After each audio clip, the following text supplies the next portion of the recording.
This is the Opie and Anthony Show. But enough of this palaver. Let's get the show on the road. Yes, good morning, everyone. Welcome. Hello. Enjoy yourselves. Greetings. We are here for you. Right? Absolutely. White glove. White glove. White glove. Did a lot since yesterday's show. Yeah. We're in a meeting for a while. Got some new technology. It's good. That was a toy meeting. Yeah. You got some toys. Found an old video. Oh, boy. Well, we started radio together 20 years ago. Wow. Somewhere around here, I think. Yeah. No, actually it was in the summer, right? It was. Because it was the OJ. The OJ. It was the OJ that got us together a long time ago. When the OJ... I was just thinking what kind of phones were available then. I'm starting to think what songs were out, what movies were out, what technology was out. Man. I didn't have a cell phone when we first got together. I sure didn't. I know other people did. Yeah. 94 people were starting to get cell phones, right? Yeah. People had... You kind of had to be, I think, rich, though, a little bit. It was that switch over from the car phone to I didn't have a car phone either. Cell phone, yeah. Because people used to have the little pigtail antenna on the back windows. Right. I remember I was at BAB 20 years ago. That's where I met Aunt. And I remember the beeper was huge. Oh, right. There you go. I remember hanging out. We had to do a lot of club gigs and a lot of just running around Long Island. And how we communicated with each other was... I didn't even have a beeper, though. I never had a beeper. You had a beeper, right? I had a beeper. And you always... If someone in your crew... had a beeper, you hung out with that person a little more. I don't know why you wouldn't just get your own beeper. Yeah. But he would be the communicator. Well, that was it. You'd look and be like, all right, yeah, that's, this guy. And I remember it was the van driver I used to hang out. I forgot his name. And he would always get the beep that the girls were hanging out at such and such place. And we'd all get excited, and then, we'd run over to that place. But they could have left by then because, there was no way to communicate. Yep. I don't know how we got by. Doesn't it seem weird and disconnected when you look back at those times? Like, I don't know how anybody connected with each other or ever spoke. How'd you ever hook up to go somewhere? You'd have to plan so far in advance. Right. Yeah. And you had to, I remember going on dates to the mall and just hoping that the person would show up. The guy would show up, right? Yeah, right. And I was like, where is he? Yeah. Then you'd have to sit in the bathroom and look for the hole between the two stall doors. And your eyeballs would meet and a tear would form in each one. But if you were meeting someone, you just had to hope that they were going to be there. Yeah, yeah. You just looked it up. That's my first phone right there. It was the Motorola StarTAC. Yes. That was my first phone. It came out in 96, so I didn't get a cell phone until 96 then. After 96. I know we moved to Boston, and I still didn't have a cell phone. And then I got one, and that caused problems. I know we've talked about this. Yeah, because I wasn't allowed to get one. But Aunt wasn't allowed to get it. No. This is the same guy. That's what makes me laugh. Let me get one. We both have drastically changed, granted, but... Okay. I remember getting a cell phone, and that just caused, problems. No, I'm like, I should get a cell phone. You don't need a cell phone. She was probably right. Yeah, probably. Well, scroll down a little further, see what we got as far as the 96. Is it later? We got 96. The Nokia 810. I didn't have that. Oh, that was that other slidey one. Yeah. The Nokia 9000 communicator. Oh, and then the Nokia 9000 we opened up and it was sideways, so you had the bigger keyboard. Wait, these are phones that came out after the StarTAC? Yeah, this is 98. Why does the StarTAC look cooler than those two phones? Well, these aren't phones. These are these are the two-way pager. What was two-way pager? What was the regular? It was like just texting. Yeah, it's pretty much your texting at that point. Right. The beepers were just like, I think it just showed you a phone number that someone was calling. That's all it was, yeah. Right, and then you had to go to a payphone. Go to a payphone and call the number. Yeah, you call the number, and they were waiting at that payphone for you to call it. You put in codes, though. Like, you put your phone number in, then you wite 143. Yeah. That means I love you. So it's just like, oh, that's so nice. You never got that one, did you? I never even had a beeper. Okay, but the 4 meant something else. I used to like to. I used to like to spell out. I used to like to spell out hello on a calculator. Oh, that's always a good one. What do the other ones look like? 98. Go down. Okay. The now Nokia we're looking. 9. What is that one? The 5110. I don't know. No, the Nokia above that. That is the Nokia 5110 or whatever. Who knows? Yeah, that's when I started getting into. That was like my first phone was kind of a Nokia. A Nokia. The leather case you'd have on your side that was because the phone didn't bend. It was just this straight hunk of fucking shit of garbage. Yeah, when everyone would ass dial people because there wasn't a flip. Oh, there you go. That's 99. Hey, wait a minute. That's the one I got. 99. It was a smaller one. The Nokia 71. No, 8210. Oh, which way are we going with this? Okay, the Nokia 8210. That phone everyone would recognize. That was a big one. Big seller right there. Right. Come on, keep going until you get to my fucking favorite phone of all time. The Nokia 7110. That's another one. Keep going. The Nokia 5210. Nokia was hot, huh? Oh, it really was. Then the Benefon. Oh boy. Isn't it amazing how awful and irrelevant these look? With the little antenna. And we finally get to the first Samsung, which brings us to yesterday. Let me see the first Samsung. That's the first Samsung makes an appearance, and now they're taking over the world. The little tiny screens. And it was the first cell phone you could put MP3s on. Oh, wow. Really? How many could you fit, did it say? Probably 2. And does it say what year?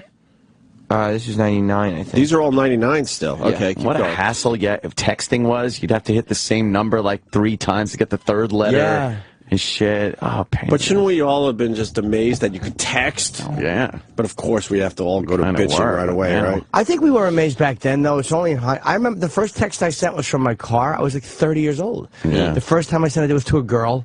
And people were texting, and I was like, no, texting's annoying. Now I don't want to hear a voice ever. Never. Yeah, now it's stupid to actually make a phone call with your phone. Do I enjoy a good text? It's really ridiculous to make a phone call. When my phone rings, I'm just like, I out loud, I go, who is this? Right. I'm all annoyed. Of course. Should we keep going real fast? Sure, I like this. Then we go to the 2000s. More Nokias. Nokia just... What happened to Nokia? Was all over the place. They had a huge lead. iPhone. Yep, that killed everything. Maybe the BlackBerry before the iPhone knocked out the Nokia. Look at it. All Nokias. Everyone had those. The Nokia 8310. And you would Ericsson, recognize. where'd they go? Ericsson was trying to make a move. Bye. Ericsson's keep going. You go faster now because it's getting boring for people. Just wait. I can't believe how I forgot these ever existed. Right. Yeah. More Nokias. Now you're looking at the first Stylus. the Sony. What is it? It's like a Sony Ericsson P800. P800. Okay. very Palm Pilot. I recently lost a lot of money because I invested in a stylus carrying case company. Oh, how'd that work out now? Not well. I did it like 4 months ago. I invested $3 million that I didn't have. A flip phone. First camera phone. Oh, a camera phone. Is the Sanyo was the first one? What year I is think that? I had that one. 2002. 2002 was the first camera phone. So we've already been taking pictures with our phones for 12 years. Wow. More Nokia. What the fuck? What did Nokia do wrong? Not be Apple. And then the Trio. We the all Palm were Trio. handed Trios when we first joined XM. Let me tell you a little trivia about now. The guy that invented that, big man on campus at Harbor Fields High School. All right. Oh, that's right. Not the Trio, the Palm. And his favorite Well, it's actor the is Palm, Pilot. Palm Trio. He did both. No, he did both. He did the Palm Yeah. and the Trio. Yes, and Danny sued him over the whole name thing. All right, I'll accept number Trio. Oh, God. Wow. I bomb with phone jokes. Yes. I'll accept number 3. Yeah. That's fine. Third greatest Harbor Well, Fields what's High he School done for graduate. us lately? Wait, go back. We missed a few. Oh my God, the And then Palm Trio. Nokia again. Nokia. All over the place. Oh, the and then, BlackBerry Quark Yeah, I year is remember that? that. with the Looked like a black little and calculator. white, little monochrome screen. It was a bit wide. They went wide at first. Oh, then the 7210 had a color. And this is where screen. BlackBerry knocked down Nokia. That's right. Oh boy. But Nokia hanging in there. Oh, they What the tried. fuck was I don't that? know. It's like a Klingon weapon. The 7600. Look up the Nokia 7600 if you're near a computer. Crazy. What is that? It looks like almost like there's all-in-one remote controls in your house, like the big ones, a little screen in the middle. Almost square with all the buttons on the outside with a screen in the middle. But the buttons go all the way around. The Razor was the cool phone. That was a cool phone to have. The Motorola Razor. Oh, you had to have a Razor. No, because I decided to go Pebble right around. That's right. Oh, right. I went with the Pebble. Yeah, another Sony Ericsson. More Nokia. Nokia's still hanging in there. Trying to stay relevant. Nokia hanging in there. Nokia didn't go quietly. Keep going. A lot of Nokias. Keep jiggling. Nokias. We're going faster now. Yeah. All right. That is another Razor. The Razor started taking over a little bit. Now we're up to 2006. More Nokias. Motorola. BlackBerry Pearl. Oh, that stunk. Wait a minute, where's the iPhone? That came out before 2006? Yeah. No, I don't think so. No, iPhone was, I think the iPhone is still a little newer than that, no? Yeah. Is it? Remember the Blackjack? Oh. The Blackjack. I realized that. Right. More Nokia. And then 2007, the world changed. That's the it. iPhone. That's it right there. There you go. That was the game changer right there. And then for the most part, we know everything since then. Everything since then. All these other ones are trying to hang in. Motorola's. Yeah. Like, what did Apple do? Nokia's saying, fuck you. We've been, a powerhouse for years. We're hanging in there. And BlackBerry added typewriter buttons. Right. Those dumb fucking intuitive. Oh. It was intuitive buttons on the screen. Oh. Tactile. Right. Yeah, because people like to, do they? The BlackBerry Bold. I think that was the last BlackBerry I had. I finally said, fuck you, BlackBerry. What was the one I had that I tapped on? When I wanted to switch to Verizon because I hated AT&T, what was the BlackBerry that sent me into a rage spiral? Was it the Storm? Might have been the Storm. The click screen? That's the click screen one. The click screen. What a lousy company. Tick, tick, tick, tick. It's like you pop in those packing bubbles. Oh, my God. I couldn't text that. It just couldn't do it. Yeah, and then that's it. That's pretty much it. Everything goes away. What do you think is going to be next when we look back at the iPhone, the way we look at like the Razor and the Pebble? Like, what will the phones be in 10 years? Ooh, back to the old style dial phone where you carry it around with you in a suitcase. Yeah, in a backpack. The new backpack phone. You hang it up on your head like a hat. Remember they were trying to go with that old school handset? People were walking around with the handset and the curly Q cord that plugged in USB into your fucking that was a iPhone. goof, right? Yeah. That was a hipster thing, I think. I think it was a black thing. A lot of black guys like walking around with that. I don't know. I'm on a phone, motherfucker. Check out my phone. Yeah. But anyway, it leads us to yesterday's meeting where we all got white glove service. Oh, boy. Thanks to Roland. Oh, yeah. Roland set it up so the Samsung people came by. Got a note. He gave us the note. And a watch. A Note 3. And a watch. And the watch. Is the Note smaller than it used to be, or is it a different phone? It's thinner and lighter.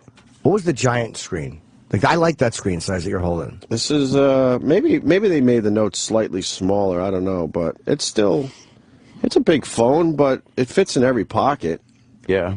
I want the Samsung 5, but because we're white glove now, we will get Samsung 5s as well. It's so good for But video. we start with the Note 3. Note 3 is, the video's amazing. And Lewis from the company came by yesterday. He was really, really cool because, staying for a meeting for us is brutal because our brains literally shut off an hour after this radio show. Oh, my God. I don't know what happens, but it just shuts down. Mentally, you just go somewhere else. You're done talking. You're done focusing. You're done concentrating. And you just start staring into space. Your eyes start crossing. It's crazy. But he tolerated us, and he showed us around the new Note 3. And it was cool. Oh, speaking of which, here's Roland. And there's yours, Jimmy. Oh, thank you. Yeah, we guys have an appointment. I'll show you how to do it. Thanks, Roland, man. come in and give me the Roland. watch. Roland, I see you wearing the watch. Yes, white gloves. White gloves. White gloves. Roland held that uncomfortable piece of metal up his ass. Yeah, exactly. It's cold. Who touched my screen? They set up the. Oh, they did. Thank you. Okay, cool. They set up most of the stuff for him. Yeah, but they're just gonna walk them through. Grease McGillicuddy. Exactly. Who did this while they're eating KFC? But thank you. I was not expecting this. I thought I was going to have to go to the meeting first. Oh, no. Oh, good. I can't wait to try this. Roland, I hear you're very excited about your Note 3 and your watch. I am very excited. But it's fun. But none of it works yet. Not quite. So why are you wearing the watch if it doesn't work yet? It does. It's 33 degrees outside. Oh, you're using it as an actual watch? He set it up for the weather and the time? Well, that's all I know how to do so far. But you have to set up your phone. I tried last night, and I need some white glove help soon. Oh, do you? Yeah. Roland was walking around all day yesterday just going, white gloves. White gloves. What's white gloves? You have to be invited to it. How were we invited? Through me. So we owe you now. Oh, yes, you do. Oh, shit. Suits guests. Suits guests. What? Suits. He's trying to book the guys from Suits. He's been trying for 2 years. Not that show. He loves this show, and he wants us to take the guys from Suits. Well, let me ask you, would Roland do the interview? I mean, we'll hang out, but would Roland do the interview? It's not a bad idea. I don't know them that well, and I don't want to disrespect I don't either. them. We could give you 15 minutes to interview the Suits guys. Yeah. Ooh, white gloves, people. White gloves. White gloves. Yeah, so So we're part of this white glove service, and they'll hook us up with all the products and things. whatever you guys need. This is way better than an envelope. Oh, yeah. Although I enjoy a nice fat envelope every once in a while. Nice envelope. Like the guy said, no envelope. This seems to be a little more legal than the envelopes that I may or may not receive from time to time. Yeah, so if anything goes wrong or scratches, they come help you. Well, I've been a huge Samsung guy for many years now. I started with the One, so that's a few years back now, and I love this Note. I was kind of disappointed he didn't bring the new Samsung 5s, but then I fooled around with the Note a little bit, and I'm all in. I love it. Yeah, I fucking love it. I tried the Wi-Fi. It's super fast. Yeah, it's really fast. What I like about the Samsung phones is the media, the video. I mean, I swear to you, I'm not just saying this because I do have iPhones in my house as well. Kicks the iPhone's ass. Yeah. The quality of the video and the quality of the pictures. Most of the pictures I throw up on Instagram is just through my dumb phone. Yeah. It's better to watch video on. That's for sure. You get like really good video. Taking the video is taking amazing. the video is I gave really up good. on bringing cameras in here a while ago because the Samsung video is pretty damn good. It's pretty close. Pretty good, damn good. How do I make the watch fit better? I have little dainty wrists. Oh no! I didn't. I learned from the White Glove Band. That's what you Oh, did. you did, Jimmy, let's. Something tells me you had to let it out. I have to White gloves. Yes, and Someone's white gloves there are you a go. little bigger than everyone else's. Right. yes. I can still. Words hurt, man. Sorry. You are a thick-wristed man, Roland. I know. You're Thick big wrists. boned. Yeah, Roland I has am. thick wrists. Yeah, Thank you. You're a problem if you want to be. Yeah, you have good hooker strangling wrists. Ooh, thank you. Collapse a trachea with that forearm. Yeah. Thank you for making it bigger. No, no, it's great. I put it on my thigh. I have wrists like Adrian from Rocky. And it has a nice little stylus, which you don't have to use ever.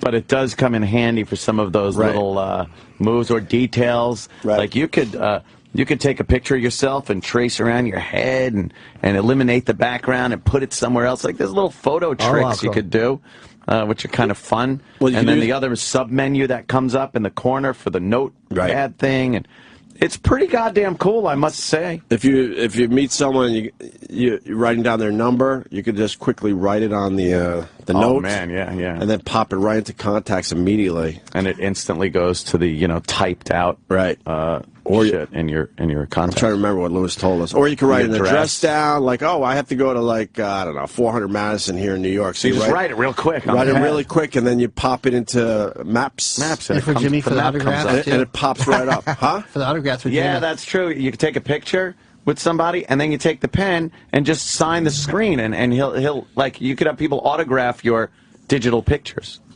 Just kind of weird, but pretty cool. He was showing us a bunch from the NBA yesterday. It's actually a pretty cool idea. Pretty cool idea. Until you see them again and get it signed. Exactly. It's a cool feature. That's what Jimmy does. Well, digital signatures are taking over the world. We all know that. Oh, boy. It's the next big thing. Is it? Yeah. Is that what everyone's doing? Yeah, good luck getting it on a baseball. That's what I say. Regular Joe. But the Remembers old watch. days. Now, I said I would never wear a watch, and I think I'm not totally in with the watch, but Lewis was showing us the watch, and it's pretty damn cool. As long as it's pretty close to the phone, you could answer phone calls through your watch. You could receive and answer text messages. You could read your Twitter. What else? You could take pictures off your watch. Be a little secret agent man if you have to be. And I kind of liked it. Now you gotta be careful if you're in the restroom and you see somebody's arm hanging down straight right next to you. Oh boy, click. Yeah, make sure you give a good presentation. Yeah, music too. Roland, you're still not showing me how to do the watch. All you gotta do is just show me how and I'll do it. And the watch is voice. The picture taking is voice command too, so you can just say capture, and your camera will go off and take a picture, which is pretty cool. So I'm not sold totally on the watch, but I definitely kind of liked playing with it yesterday. It's great for taking phone calls, especially if you're in the car. Yeah. Well, you don't have to worry about the cops, the old coppers seeing you on the phone. Right, and the quality seemed really good to talk to the watch. What are they going to say? Get off your watch? Yeah, right. Get off your watch. So thank you to Samsung. We don't have to give them a huge fucking infomercial here, but it was pretty cool that Roland got us in this white gloves. Nice technology. Or is it white glove service? White gloves or white glove? White glove. White glove. White gloves. I heard white glove. It's like called the white glove treatment. Yes. You get the white glove treatment. Right. I've never gotten that before. So. No. Like people try to get the phone number, but you can't unless if you're invited. Jimmy gets the latex glove treatment. Cost extra. It certainly does. I leave with my hiney cold and wet. Wow. So. Very cool, yeah. I love techno shit, man. It's fucking great. Yeah, I don't know what. I don't know. You can plug the watch in? Yeah, you got to. Why you don't have battery power on that? Oh, I don't know if I do or not. Yeah, you got to I'm still charge. learning how to adjust it. You definitely got to charge the watch. Like I said, I mean, I'll wear the watch every once in a while. I don't know if I'm going to be a day-to-day watch user. Because the phone itself does everything. You don't need the watch. Yeah. It's just a little add-on. It's kind of good because the phone is large. It's a larger phone. Right. So if you don't want to be taking it out of your pocket or you have it in your jacket pocket or something like that, you could just use the watch to text and look at text. I was checking out the options with the camera and the video. Wow. Pretty cool. Wow. Oh, yeah. The panorama. Yeah. 360. Panorama. Panorama and the 360 shots are amazing. Hey, can you face the watch in towards you? Because I think that can the numbers go up and then take selfies with your watch? I guess if you turn it around. You have to break your arm. And then it's not convenient to do that. This would be your selfie. Yeah. You would look like you have cerebral palsy if you're trying to get a selfie. Or you could probably, you could turn it upside down and then it would be facing you. I don't know though. It's not the greatest camera on the watch, but it certainly is usable. Yeah, I'm right here. Oh, I can't hear you because I have no earpieces. Secret agent. That's So right. you need earpiece. How do you listen? Like this. There's a Hello? speaker And you on. go, hello. You know, I can never have my phone on speakerphone because my conversations all have the potential to shame me. That's true. This is nice. I'm going to wear this. Is it on? Do you get a... No, I don't. You don't have a little watch I don't turn thing yet? watches on. No, right? Let me see something. I don't know how to turn them on. I think That one. Your watch isn't on? No, it's probably got to be plugged in. maybe at the battery. Did you try turning it on? No. 'Cause I was ready to make a Oh, yeah, it's on. It is on? There's a circle happening. I'm watching TV on my watch. There it is. It's saying Samsung. And then you could program in the different faces. Are you, You could use the selection and have different faces for the watch, a regular dial watch or digital, or you just have the time and then the weather. Or time. 33 degrees. Oh, you got time and weather. It's pretty cool. I like it. Oh. Who are you calling? What? What? Oh, wait a minute. What are you doing? I'm getting a call. Hello. Jimmy, is that you? Yeah. I'm calling you from my watch. Lose my number. You're supposed to answer it through your watch. No, you called my iPhone. Yeah. My Samsung's not hooked up yet, so Oh. the iPhone I couldn't. Oh, that stinks. Yeah, that works. I wanted you to answer. I wanted you to answer your watch. But it didn't watch. ring. Oh, all right. My watch is broken. It says 9:28 a.m. Yeah, That was the problem. that was what mine said. They're too. not good with time over there at Samsung. Yeah. You got to get on the network first. Yeah. How On do you- Wi-Fi, and then say, "Here's my location." Set by location. No, I didn't think it was actually broken. Oh no, I was very upset about that yesterday. It's like it's not 9. Yeah, I was just kidding. Yeah. I like my watch typically just so I get up on time is 2 hours and 22 minutes off or whatever. Is that it? It Yeah. works. All these amazing features, and Ant was obsessed with the fact that My time. his time wasn't The right. time wasn't right. Oh, no. And then Roland's just walking around with this technology not hooked up. Upside down. Saying white gloves all day. I'll be hooked up soon. Right, Sam? He was doing exactly that, right? Yeah, he came in like bragging about it, and we were like, "Oh, what can you do?" And he was like, "Well, it's like a tablet." And we were like, "Oh, but it's a phone." And he goes, "Yeah, but I don't have the phone part hooked up." I go, it's nothing then. Like, if he's like bragging about his watch, but if you scroll through the options, every single one of them you push and it just says not connected to network. Oh, Christ. I don't know why he's wearing it. I don't know either. It's just to brag. How do I change the face? I like this. What? Through here. This is like a spaceman watch. Through the phone. Do you like the actual watch? Yeah, it's weird I feeling like something on my the wrist. watch. It's been a while since I've worn a watch. That's how I know a picture of me is old. Like if I see a watch. Yeah. If I say watch again, hit me in the mouth. Watch. I'm saying watch a lot. Watch, but I kind of like it. Watch. Yeah. Kind of. This is what I'm going to do. Ask me a question. Hey, Jim. I can't talk right now. I'm looking at the time. Oh, see, that might mix things up. I'm practicing my watch talk. Inconvenient. This is very nice. I want to learn how to use this stuff. Yeah. Very There you good. go. There you go. That was a fun day. That's what we did for an hour after the show yesterday. That was quite enjoyable. And I didn't even fall asleep. No. You know me with after the show meetings. Yeah. Forget about it. Yeah, You can't change the face here? No, you got to use the actual phone. And then you get little options. It's good. You could go with the dial, different colors. Oh, you can do it through here. It's pretty cool. You can? Yeah, I did it through here. Oh, yeah? I don't know how I did it now, but I think maybe you just, let me see. Roland just got a text message. know. Yeah, they so did while do it he's from wearing the here. watch, he had to pull his iPhone out of his pocket. Oh, see. Look at He that. just has the watch. Oh, this outdoor. Is the watch even turned on? Yes, 30 degrees. Okay, all right. That's what he did. He came in, like this morning. Right. It's like 5 o'clock in the morning, and for some reason Roland's already here. Uh-huh. And I walked into the office, and he goes, Sam. I go, yeah, and he goes, outside it's 32 degrees with a chance of snow. That's snowing. I don't know how you do it. It's amazing who you know in this town. He knows he's friends with the Cronut guy. Yeah. Yeah. He's coming soon. I think the Cronut guy's scared of him. Like he sees Roland lurking outside his window like a monster, and he's like, The relationship No is jacket. exactly like Kramer and the Soup Nazi. Like the Soup Nazi, everyone was afraid of him. He hated everybody. Yeah. And if you ordered wrong, you got thrown out. Like he doesn't even let celebrities go up the line and stuff like that. He's like, no, get back in the line.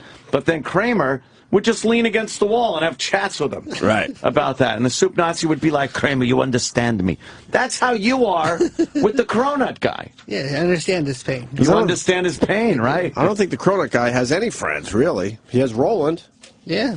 It's And very strange to me. he's coming next week to bring you his new cronuts and desserts at the cookie shop. I hope it's during the week so I can enjoy it because I don't want to miss that. You know, April no. 1st, he's coming in. April 1st, that's you're lying to us. No, You're going to do an April Fool's thing on us. no, I'm not. That's the day he's coming in. You know, the word went out to all the radio stations. Did you see that tweet yesterday? Forgot what company, but they all have to warn their radio show hosts about their April Fool's jokes. God. And they have to, tell the company what they plan on doing for April Fool's. And then they have to, That was from here? No, just in the regular radio world. But, but we absolutely have a lot to do with that. Oh, yeah. Maybe I can find the tweet. People get... They got to approve... Fired. They got to approve all radio shows' ideas for April Fools. April Fool's jokes? Yeah. One other thing about Roland, which is amazing. Do you have your Phil Jackson jersey yet? Oh. You mean Michael Vick? Oh, you went with Michael Vick? Yeah. It's the same thing. What happens with Roland, any big sports news in New York City especially, he goes out and gets the jersey immediately, wears it for 2 or 3 days, and then you never see it again. Why do you wear it? Because I get high fives in the subway, like, yeah! Yeah, you're going to get high fives, all right. Yeah, someone goes, Knicks, I'm like, yeah! Michael we're gonna do Vick. it. People are going to hate you. But Roland really doesn't watch any of these sports. No. But, I do enjoy football. When the Nets move... football. Oh, you do enjoy football, you're right. When the Nets moved to Brooklyn, he was in here with a Brooklyn Nets the jersey Brooklyn for 2 Nets days. jersey. He had the fucking, what's his name? The Tebow. little Asian kid there. Lynn. Yeah, Jeremy Linsanity. Lin.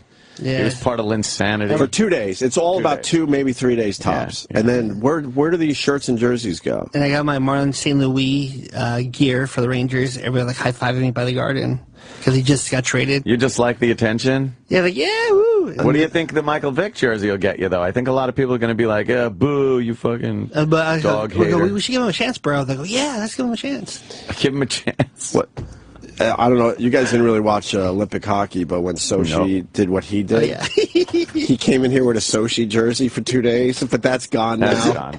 Doesn't even have it probably. But he was Right. America's hero. He was well, he was America's hero for a day, One day. and Roland certainly had the shirt to prove it. What do you still have the shirts, or you throw It's them out? retired. It's retired. He retires the jersey up into the rafters, his attic.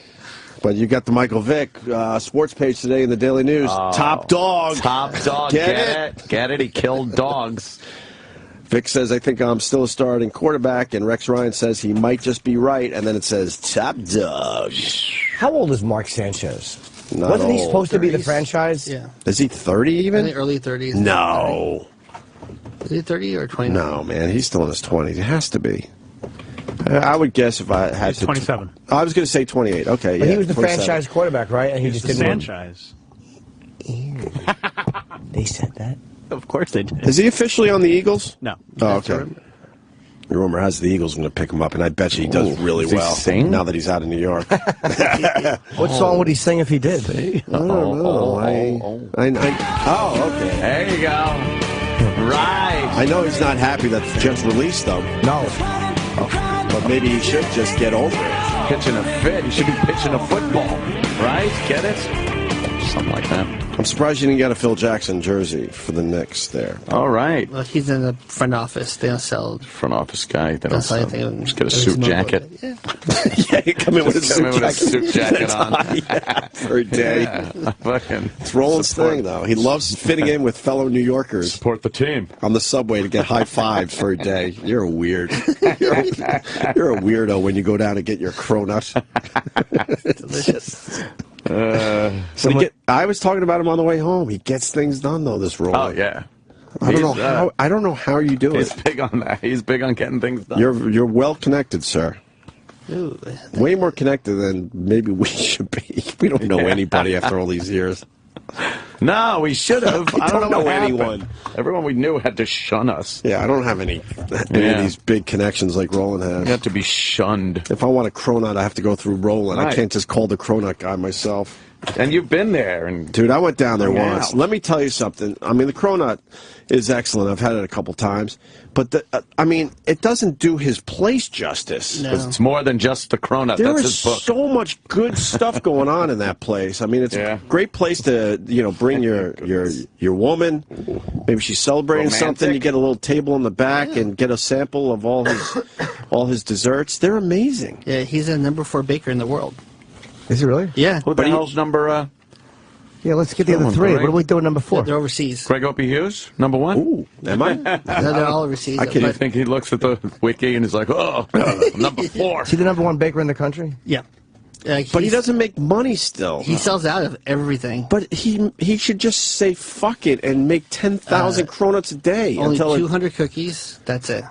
he's only going with 200 cookies. Are they lining up for the cookies now? At 10 a.m. they lined up, and there's already. He said Friday was like 2,000 people. Enzo is number And he 1. said, I think, I right? have just 200 cookies.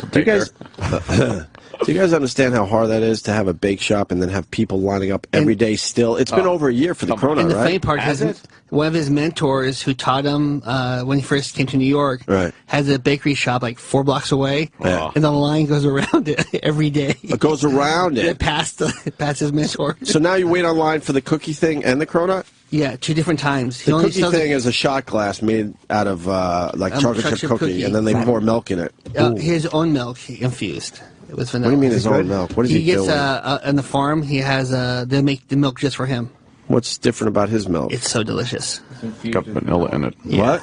It's infused with vanilla. Yeah, his cows are treated pretty well. So when are we going to try this stuff? April 1st. You're lying. April 1st is the April Fool's Day thing. I know, but man. but he's coming in the April 1st. to I bet bring he's in- not. I think he's just setting us up for a big April Yeah. Fool's And prank. he only sells the cookies at 3 p.m. Someone's going to come in with Entenmann in him. And That's Those are pedestrian foods. I love a good Entenmann's chocolate chip cookie, though. I do. You give me an Entenmann's chocolate chip cookie, and I can't think of anything I'm going to do, but I enjoy them. I'm happy. People are confused. Like, someone tweeted a picture that I found it finally, and it was Entenmann's, but it was the donuts. No, man, it's the No. classic Entenmann's coffee cake that I love. No fancy coffee cake, no And none of- chocolate swirl, no none of the just fucking coffee cake. Not double crumbs and all that No. other crap they've done. It's I think just you have to special order those. the original basic Entenmann's coffee You cake. can't find them? So good. It's hard to find because they had to fancy it up, and like Ann said, there's chocolate drizzle on it now, or double crumb and caramel. That's what the parents used to get when they went over to company. Go over to company's house. Right. Get that coffee cake. Or a nice baka. That was I used to do a lot of skiing, and I would always get like Entenmann's classic coffee cake and eat. Good. I'm not even exaggerating. Half of it in the morning. Yourself? Just keep cutting off slices and just keep going. Can't stop myself with that. So good. I actually want to open a bakery and compete with this guy because I think that he does things that I would have probably done years ago, and I think I've just moved past him. Yeah. Because he stole my idea basically. Because I had the idea for the cookie. The cookie. Yeah, but it's called the lima beaner, and it's You might have made a mistake there. because lima beans are very mashable, and Lima beans are hats. No, I mash lima beans into a semicircle, and I fill them with milk, and I allow it to curdle for 5 days outside, and then you can drink the lima bean mash. The curdled lima bean. Are they mash. lining up for that, Jimmy? I haven't sold it yet. I just want to eat them all myself. They're so delicious. Tasty. So he gets 2 lines every day now. Yeah. He gets the cronut line in the morning. Like people are lined up right now, right? Yeah, around 4:30 in the morning they line up. Come on. Seriously, yeah. Till what time? And then he opens his door No, at when's the last cronut sold? About 9:30, 10 a.m. So, An hour and a half at last, maybe. and he only sells how many cronuts? If you don't know it, 2 per person. But how many? 300 he's up to now. Oh, so he's moving the number up slightly? Well, he has a 24/7 crew that goes 24/7. He's not making enough money. You know, I mean, Dunkin' Donuts and all these other places that ripped him off are making a shitload off his invention. They're not as Fuck is good. art. But people don't care. It's good enough for them, and they're making so much money. Yeah, but he trademarked the Corona name. He owns it. But he's got to figure out a better way to make money off this thing. Yeah, I know. He probably makes enough money on. He's got to make money on something. Yeah, I mean, He does well. The bakery does extremely well, but yeah. how much can a bakery make in the end? Everybody wants him to go bigger, and he won't. Right. He goes, Yeah, but his shelf life, he's going to go away eventually, and then what does he have? He didn't make the money when he had a chance to make it. he's creating a new dessert soon. Another new one. Another new one. See, Which one's going to be the flop? that's what I'm saying. Yep. Yeah, snow pea extravaganza. Yeah, it's a chocolate bar with snow peas hammered into it. He hasn't so far though. He did a Christmas cereal was a hit. What was that one? So why doesn't he get a company that, you know, get some of this in the supermarkets? He said the quality. He won't do it. He's an but idiot. I think Yeah, he's got to have one. That I he like the guy. I met him a bunch of times. He's such a nice guy, but Business sense. it seems like he could be just, you know, cashing it in. He doesn't care about the money. He said. Wow. He just wants the quality. He's penny wise and dollar foolish. He is. And then the chocolate chip shot glass milk thing. That line starts at 3:30 in the afternoon. Oh no, that line starts at 10 a.m. Right after the cronut thing is done. The line starts wrapping around. That's So amazing. I walk past the line. And I go, ooh, bye people. Right. And I go, enjoy my delicious treats. Wow. Very good. Celebratory treats. What are you celebrating? That I could walk past the line. That's good. Vicious cycle. All right. But he's bringing a Nutella bread for you guys too. It's delicious. What's that? It's having Nutella in his special bread. He makes bread with Nutella in it? Yes. It's like a marble rye?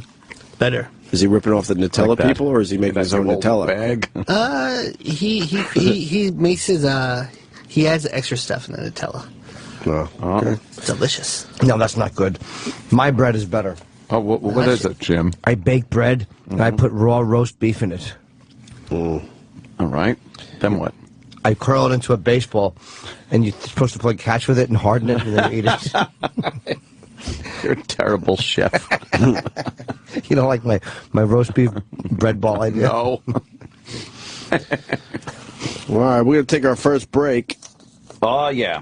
and then we'll do some other things. Certainly. Yes. Hey yo, doctor, here's another proper track and it's back. Watch the sniper, time to pay the piper. And let that real shit provoke. See you so wanna be low, then you'll get smoked. And I hope that your fans understand. Easy A, right? Hell yeah. The same records that you're making is paying me. Motherfuck, Dre, motherfuck. NWA a lot. Oh, yeah. I didn't know much about him at the time. And then we learned recently, Eazy-E wasn't even meant to rap, really. Real motherfucking G's. Remember Ice Cube telling us that? Yeah. Was it Ice Cube? It was Ice Cube, right? Ice Cube. Ice Cube. Ice Cube. All the confidence in the world. Yeah. That's the best part of it. I know. Hey, Ice Cube. You're Ice-T. Fuck. Fuck me.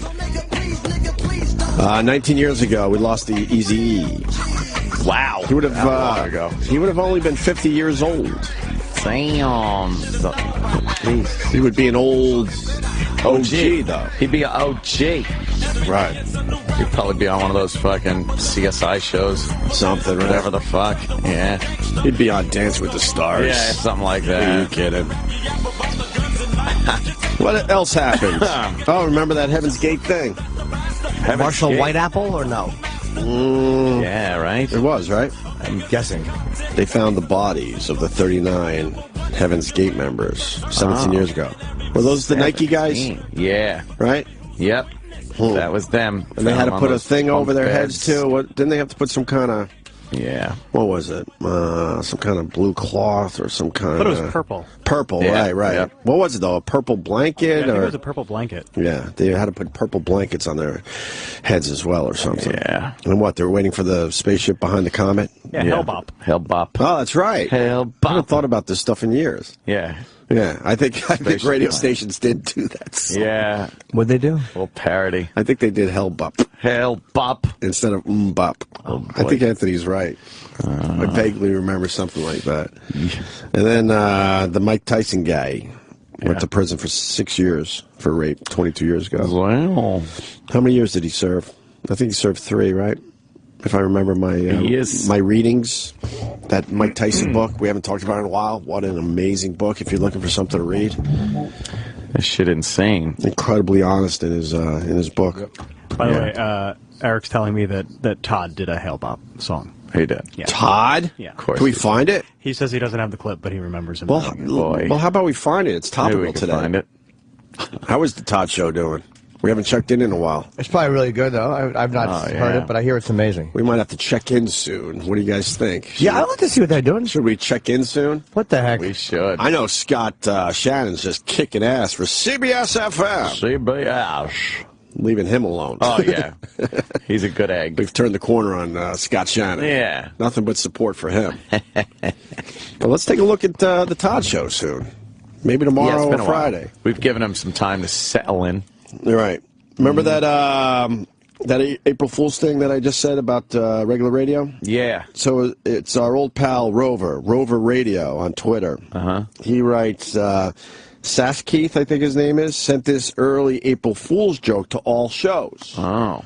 And then he writes, he tweets, he says, don't worry, our gunman loose at station bid is still on. And what the management sent is this to Rover and a lot of other Who did radio Rover write that shows. to? He just tweeted it. Oh. He's pissed, you could tell. Good for Rover. Still fighting the good fight on regular radio. Trying. So this guy, Keith Abrams, Cleveland Radio, all talent. So they own a whole bunch of stations up there in Cleveland. Yeah. So this went out to their entire...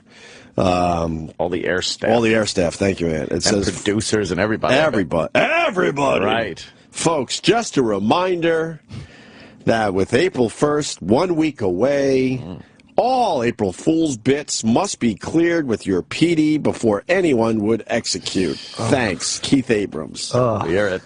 And there you have it. Hi, we'd like to do something. Then again, I think we had a lot to do with this. I think You had everything to do with it. Yikes. But that was the fun of April Fools. You would try to sneak one past your audience and your program director. You never told the program director what you were doing. He would fuck it up. Always, right? Yeah. Yeah. So you just came up with the idea and did it. Like, when we did the mayor's prank, almost, I guess, 16 years coming up in a week. Wow. You know, remember Dave Douglas coming in Sam, you might want to listen to this. You love Dave Douglas stories. Dave. We started the mayor's prank. It's going really well. Yeah. And then Dave, in a panic, comes running in. It's like, you go on the air and tell him this is an April Fool's joke. Me and Anthony look at each other like, yeah, all right, man. Yeah, we got a few songs to play. Eventually. Don't you worry about it. And he goes, okay, you're going to do it, right? I'm like, yeah. He believed you? Yes. You guys were buddies? Another half hour goes by, and we really hammer the bit home by having a fake news report from one of my old buddies. Yeah. That I don't think I've ever named on the show because I protected his fucking career. And then he comes running in again. I thought, Dave, we're going to do it. We got this. Relax. And then right to sign off, it was time. And I think he was at the door. Yeah, he was very angry. And at sign off, we're like, well, keep listening to the station because to see what the latest is on this. And we never said a name. You just lied to him. Let it hang there, yeah. All the cold stares we got. You believe that dummy tried to run in and would have saved your jobs? I know, What right? an idiot. Asshole. Oh, no, it's the best thing we ever did. Thank God. We needed out of there. Hindsight. To become big radio stars. Oh, yeah. What did he say at the end of the show? I wish I completely remembered. I know we got a good talking to. Oh, yeah. Guys. But then it ended up pretty much our last show. We were allowed to come back the next day before it got real ugly. Then it just was really We always bad. get to do that, the show after the bad show. Because they're not sure what's going on yet. And then everyone got pissed at us that we kind of blew up our spot and left. Yeah. So we had a good thing going up there with the radio station. Whatevs. That's what I say. Whatevs. Fuck yeah. Well, they weren't paying us. Remember, I kept going to those guys, going, "Look, we're ready to be syndicated," and they're like, "Yeah." I'm like, "All right, Yeah. watch what we do next." What should we do now? We already had meetings in New York Hell yeah. on the QT. We knew exactly what we were doing. Been down here already. Right. So, all right, man. Yeah. That was after the big negotiation where Bruce Mittman slid the paper over to show us that he was going to give us, I think it was a $2,000 raise or something. Oh, yeah, look out. Even though our competition, who we were kicking everyone's ass, they were making like, what, 3 or 4 times more than us? At least. And this asshole, and I love him dearly, I was just thinking about him yesterday, actually pushes the little paper over to show us our raise at a Chinese buffet. Like they do in the movies. And Anthony, God bless you. I just started laughing. Just laughs in his face, because usually that would have been my job, and it was like, you got to be shitting me. Like, oh, really? I just started laughing. Then I'm like, all right, ridiculous. we now know what we have to do. And then Dave Douglas had to separate me and Ant. He knows I'm extremely competitive, so he separates me from Ant to go, it's too bad that, you guys aren't going to sign because, doing so well against BCN and everything. Be a real shame. He's such a dick. What a fucking loser. And then we had to sign because we didn't have anything officially yet. And then April Fool's came around and we said, all That's right, it. there's the door. There you go. We're going to go out in style. But then we told the boys in New York, we're like, good news. We're no longer under contract with those guys. Yeah. But remember, they didn't want to touch us at first? And we're like, oh, fuck. Like, you lay what low. do we do? And they're like, we got to lay low a little bit to see how this fucking plays out. Yeah. And then, long story short, we had 2 radio stations here in New York that wanted us, and they sort of fought over us for a little while. That was kind of nice. That works. And now, fast forward, and we're here. no one even gives a fuck about us around here. Nice little... I do. Thank you, Thanks. Sam. Like you said, no one gives a fuck. How dare you? It's implying you're no one. What I know. Accurately. What I do find strange is they don't care if we have really good shows or really bad shows. They just don't care. No. I guess it's because people are already signed up or something. I don't know. It's a product that we're giving to the people that are already, signed up. Yeah, so. Yeah, it's... I tried to suggest some stuff for L.A., but that's just not gonna happen. Maybe Louisiana. Yeah. Yeah, what are you gonna do? Good luck. Yeah, just not going. Keep up your good nature. So regular radio, they can't do April Fool's pranks. Or anyway, they can't do the good ones. We weren't the only ones that did a good April Fool's prank. No, there's You would always ones hear out from there. a radio station here and there that did an amazing April Fool's prank that got everyone in a panic or Got everyone talking. rattled up. You're just not going to get that anymore. What was some of them April Fool pranks? Oh, God, bring Eric in. He would probably know all of them. The tunnels flooded. Oh, yeah, the tunnel's flooded. UFO? No, volcano was a big Volcano? one. Like the town had a volcano that was about to erupt that no one knew about, and it was always whatever hill is in your little town, whatever it's called. Ronnie B had such a good one last year. That was a good one. What? What did he do? He got on the air live, but presented the entire thing as a best of. Had Eastside Dave in, the whole thing. It sounded like an old show. And he kept bringing up things that listening in hindsight, it's like, oh my God, that does wind up happening. Like naming who won the Super Bowl and things like that. Oh, that's hilarious. because he was live. Right. It was really a I got to go and listen to that. Great idea. Yeah, I listened to it. It's really good. Oh, We I should gotta do check that. out. No, Chip. We can't do that Can't now. do it now. It's... You said it. Oh, Chip is the worst. It's so embarrassing. I did a good trick last year. For what? Apple Falls. Oh, okay. Thought so. I put mud in everyone's coffee cup. Look, it's coffee. Did they drink it? Apple Falls. He never gives an answer. He just says April Fouls. You don't think he's good at it? No. All of his April Fouls things suck. Yeah. No one would fall for him. Let's say hi to Maddie, it looks like, in Georgia. Maddie. Morning, guys. Hi, Maddie. Oh, I know you. You call from time to time. What's up? Well, back in 1997, when I was living in Florida, the gunman in the studio, April Fool's joke, Bubba the Love Sponge did that when he was working at the Power Pig 93.3. Did what? The gunman in the studio, where a gunman supposedly came in and shot him and killed him. That's pretty good. Wow. All right, I respect that. That's a brutal one. I like that.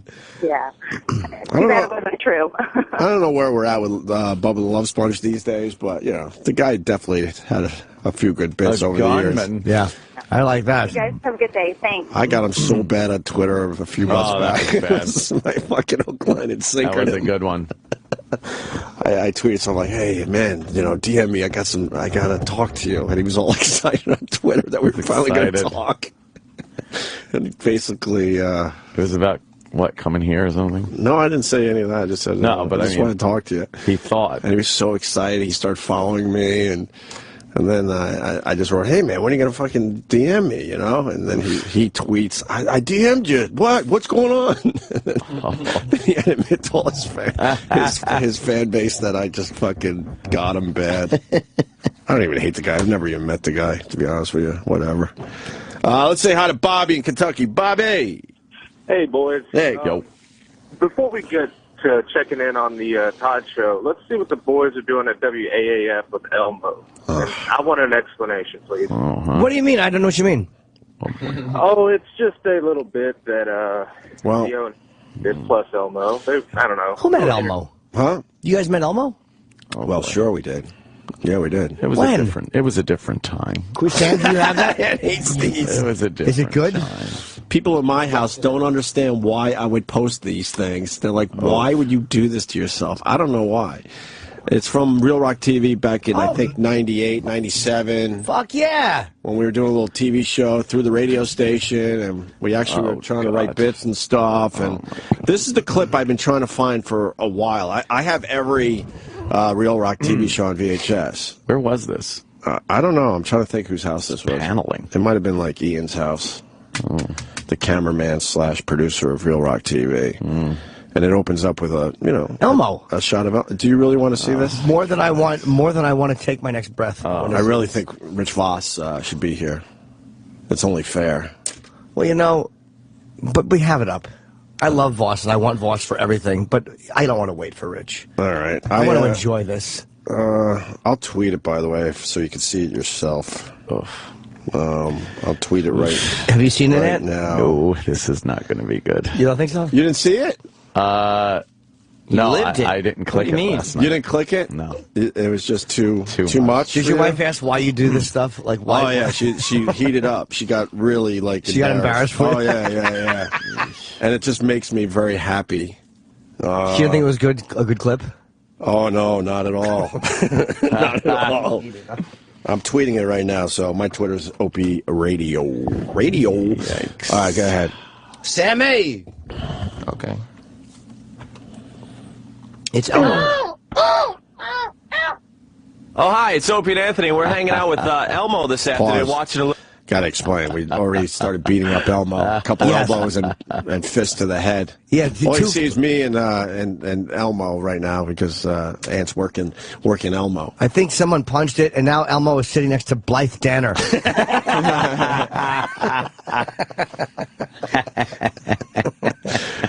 And people don't believe me. Last night, just before I decided to call it a day, I tweeted this and said, all right, I am turning off my Twitter, and I'm now hiding, so have fun with this clip.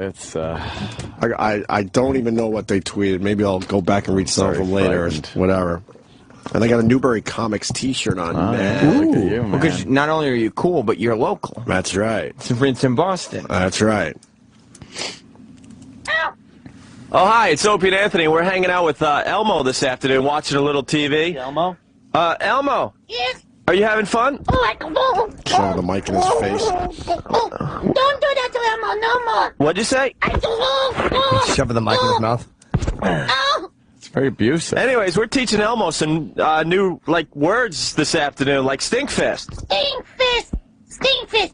I learned a new word, Elmo. Pause that. Stinkfist. Anthony's lips are moving. Yeah, they certainly were.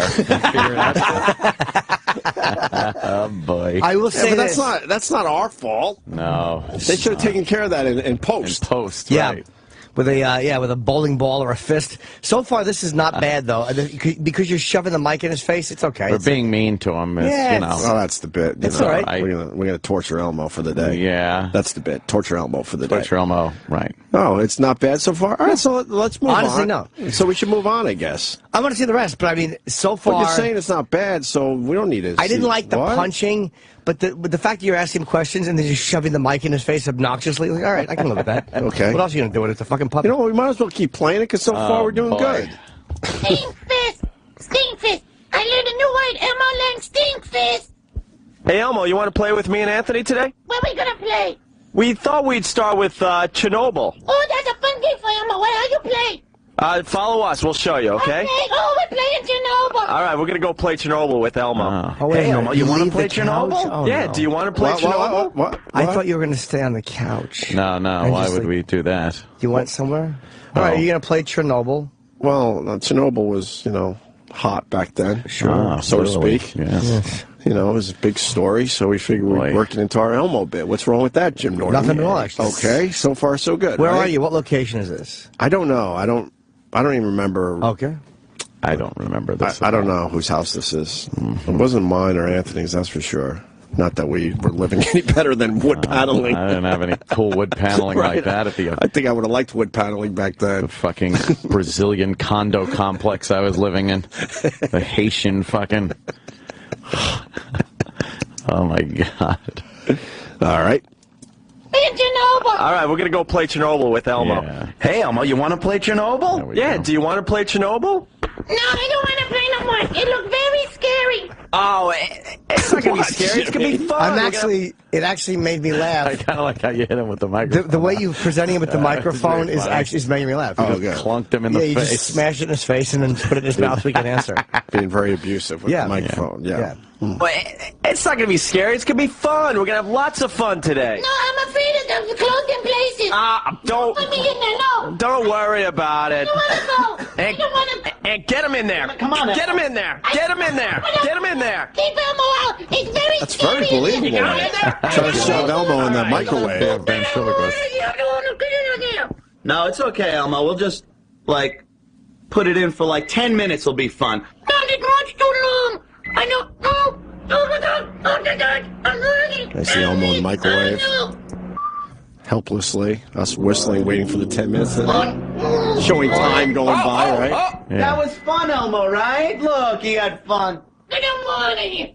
Now we take Elmo out of the microwave. Oh, after 10 Elmo, minutes. wasn't that fun? Oh, there was no fun at all. You'll be okay. What is he? It's a brown towel now. brother man. Oh, he's just burnt up. Wait a minute. Oh. Wow, what happened? You gotta go back a little bit. No, I missed something. That's just a towel? I don't like this part of it. Why? That much. I don't know. I didn't mind you putting them in the microwave. Right. I'm okay with that. I would have liked it better if you had actually had a real Elmo spray painted black or brown like you got burned. I could live with that. True. But a brown towel, you petting him is lazy. We only had one Elmo, though. Okay. And we had to do other things with him. Okay. Because we had a big finish in mind, and maybe you should go in a time machine and help us out with the bit. Yeah, because it's a little too late now. So far, it's not terrible. I don't mind you guys were talking, though. I didn't hear what Ope said when I didn't either. Elmo came out of the microwave. I didn't either. You better not ruin my vodka. Oh, boy. What was the vodka? I know. Brother man vodka. I'm still thinking about it. No. My first product. There was no fucking on. You'll be okay. You're not getting sunburned. No, you got a tan, brother man. Jimmy, what?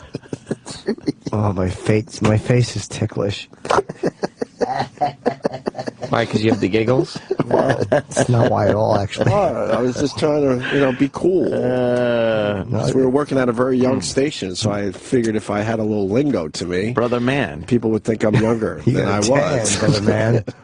It kind of rhymes. It kind of flows off the tongue nicely. It does rhyme. Go uptown and say that to people. Got a tan, brother man. How about in the face? You guys are gonna be surprised when I sell a shitload of those T-shirts. Oh, you got a tan? I would wear it, dude. T-shirt. I would wear that on television if you saw that shirt. You got a tan, brother man. You don't have no idea. I would wear that daily. It's all about the font. If I could come up with a good font, I think that shirt would do well. Yes, invisible ink. All right, we're done. That's good. No, let's watch it. I want to see what. I have to see where it goes now. You pull the brown towel out. Right. All right, Elmo, it's time for a new game. This one's really easy. We're going to play Drive-By Elmo. Oh, that sounds like fun. What's that? All you have to do is sit right over here and wave to all your friends that drive by, What are you wearing on your See my heads? damn just wave. Pause. That's all. I can't see the hats. Well, we're playing a character now. Uh-oh. What character? Well, we're like gangbangers. Oh, all right. You are? Yeah. Okay, is that That's how what gangbangers Oh, dressed all right. back then. Okay. Don't you hear the song? The Yeah. song brings it all together. Gangsta's Paradise. Duh. I thought you were doing a Michelle Pfeiffer movie. What was that movie she did?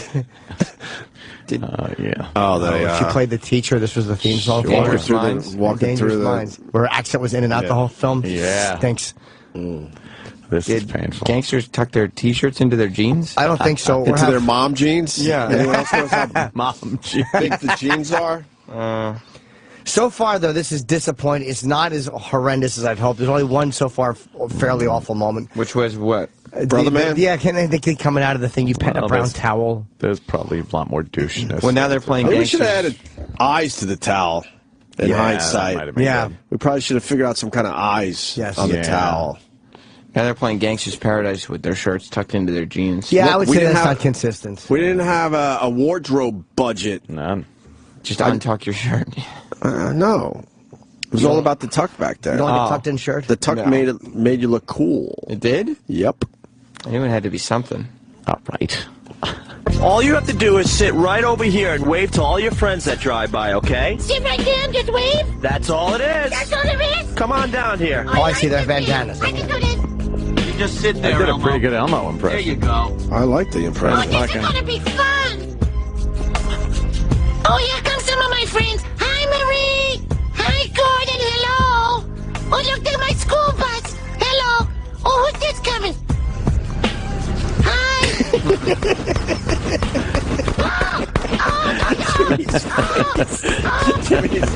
Good special effects, though. Contact 50-187 on Sesame Street.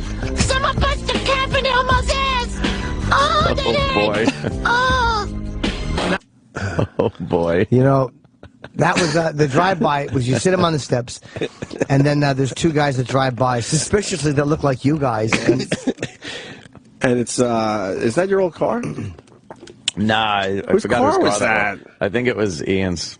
Okay. Yeah. It's just some old shitty car. Yeah. Yeah. And Ant's driving like he's way down very. Oh, yeah. That's fucking. Yeah, It was believable, right? it is actually fairly believable. Yeah. Although Anthony's too swarthy. Yeah. Can we go back? I want to see them. it's all right. I want to see them again. You don't have to go back. I want to see what the guys look like in their gang outfit. Oh, here comes some of my friends. Hi, Marie. All right. Hi, Gordon. Gordon, Okay, hello. we heard this part. Oh, look, there's my school bus. Okay. Hello. All right. Oh, who's this coming? Pause. Yeah, Opie's in the back seat. Anthony's driving. Essay. And Opie has the gun in the back. They're each wearing red and blue. Which I wish you had shot this in L.A. So you both would have fucking hits out on you. Right. Wow. Okay. All right. Hi. And then We Elmo added the gets- gunshots later. Oh, is that not? Pretty impressive, right? Little post. I like the way you're moving your arms out to show that the gun is shaking. Yeah. 187 on Sesame Street. Where did we get a Someone gun? must have capped in Elmo's ass. I didn't have any guns that hurt. in Massachusetts. Now, Elmo, wasn't that drive-by fun? No, that hurt, Elmo. Well, we got one more game to play with you this afternoon. No more games. No more games. No, it's a ride. It's a ride. Everything will be okay. Yeah, it's just like Disneyland, Elmo.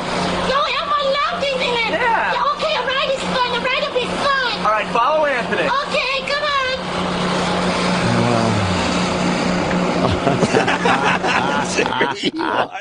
I hope he's mugging for the camera. I don't know why you did that. Well, I did that because, let me take you inside the bit a little bit.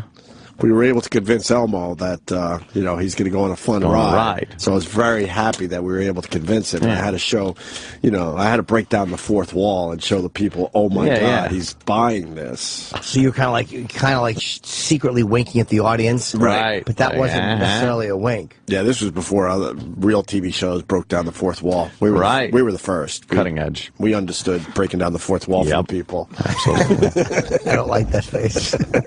You're saying it was lacking some of the subtlety that a wink has? Yeah, I think so. It was, yeah. What? I just, you got to be bigger than life when you're on TV. No, on camera, in theater you do, but on camera you're kind of like, the camera catches everything. So you could have just winked or just put a small thumbs up would have sufficed.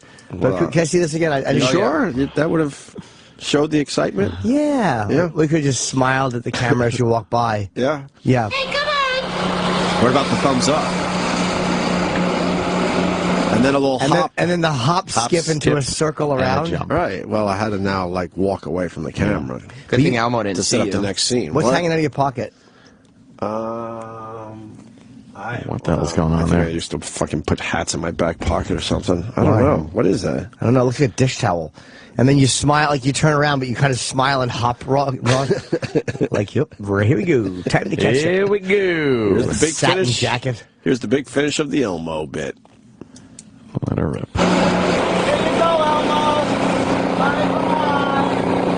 It's on a piece of wood. People waving goodbye.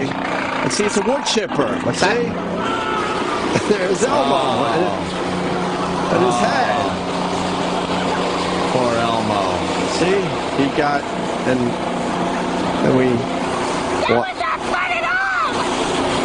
And then let's see, because Can we see? I want to see at the end what? But the what? the faces at the end that you guys. I didn't see the face like you we're guys just- are like celebrating the victory. We're laughing. It's very fun. Yeah. Did you Funny. catch that, Sam? They're celebrating the victory. Yeah, like they were like laughing, That's like, good. Well, holy God, shit! Can you believe what we a bit? We Well- convinced that puppet to go into the. Well, Elmo came apart. See, it's just pretty much his Right. upper body is left. Right. His waist and his legs are gone. it's a wood chipper. Yeah, Of the course wood he came chipper apart. really So Elmo laughs. pulled him apart. Let me see that again. And then look, we're laughing hysterically. I know. Can you believe what happened? Just celebrating the madness of the bit. Yeah. That you Insanity. can't believe we pulled this off. Utter insanity. Yeah, right? Now, at the time, the Elmo doll was the number one seller being sold. Well, we had to do something. So to run it through a wood chipper, people were like, "Oh my god!" Oh, I Anthony- forgot about that part. There wasn't a tickle me Elmo though. There's just Didn't matter. No, that Elmo, I remember it was hard to even get one for the bit. Oh, that's right. That's why we did that, because then people were mad, like, you know how hard these are to get? Oh, And you ran it through a chipper. Oh, I forgot about that angle. That helps it a little bit. Opie See? is squatting and pointing like really like, oh my god, and Anthony is kind of I'm looking just down tucking my into head his down, like, arm, oh, the way no. Sergeant Barnes laughed when O'Neill made the Jewish crack. Yeah. Yeah. he's pointing at the puppet. Like, look at that dumb puppet. Yeah. Destroyed. Let's see. Let's see the face again. Oh, we saw it already. I didn't see the faces. It's I like the celebratory mugging. Elmo's on the ground, and then the... No. That was not fun I at don't know all. why, like there's a celebration, but then there's the moment where, Opie, you look away, and then you look back like, Jerry loves these. More than I love anything. I know. Did you pump it up a little bit? Yeah, but I was doing a whole bunch of things, and then assuming that the editor would maybe help us out a little bit in post. I'm sure he did. It probably was worse. Yeah, I was just giving a few different reactions. I didn't think he would use all of them. That's not the worst thing I've seen. It's, there's a couple of I remember moments, it was. I remember at the time, Bruce Mittman, our GM, loved this fucking Oh, he particular loved that bit. one. Would always refer to it. Yep. Until our last day at AF, he always went back to this thing. The genius. Well, what are you going to do? It's too bad no one has a comment on the phone. So, well, so. Maybe. No one does? Nope. Cool. Do you like this better or worse than sneaking into the boss's office to get the tickets? Oof. That was worse. That might be the worst one. Yeah, by anyone ever. This is not great. But there's a couple. It's like there's some funny stuff in it. I got a new one I'll post tonight. I think I'm going to post one a day for a little while. Yeah. And then I got another one that's brutal. What's this that isn't one? as bad. What's the brutal one? It's How to Pick Up Girls at a Beach. Oh, yeah. Starring Opie and Anthony. Nice. Oh, cool. Oh, we'll let you know. One a day. Is it a little uncomfortable? Yeah. Yeah. Are you sure there's enough interest to post? Not one person on the phone wants to talk about this? Yeah, I don't know. Maybe the phone's a buster. Oh, I guess there might be one. Chris in Jersey. Chris. Hi, hello. Hi. Hi, Chris. Hi, I'm just trying to listen to the show. My radio crapped out. You can put me back on hold if I'm interrupting. But it says you... All right. See, no one wants to say anything. He was the only guy on the phone? Well, I mean, I don't like people stating the obvious. Come up with something that's not as obvious. Go ahead, sir, in Georgia. Hey, Opie, nice Dorothy Hamill haircut.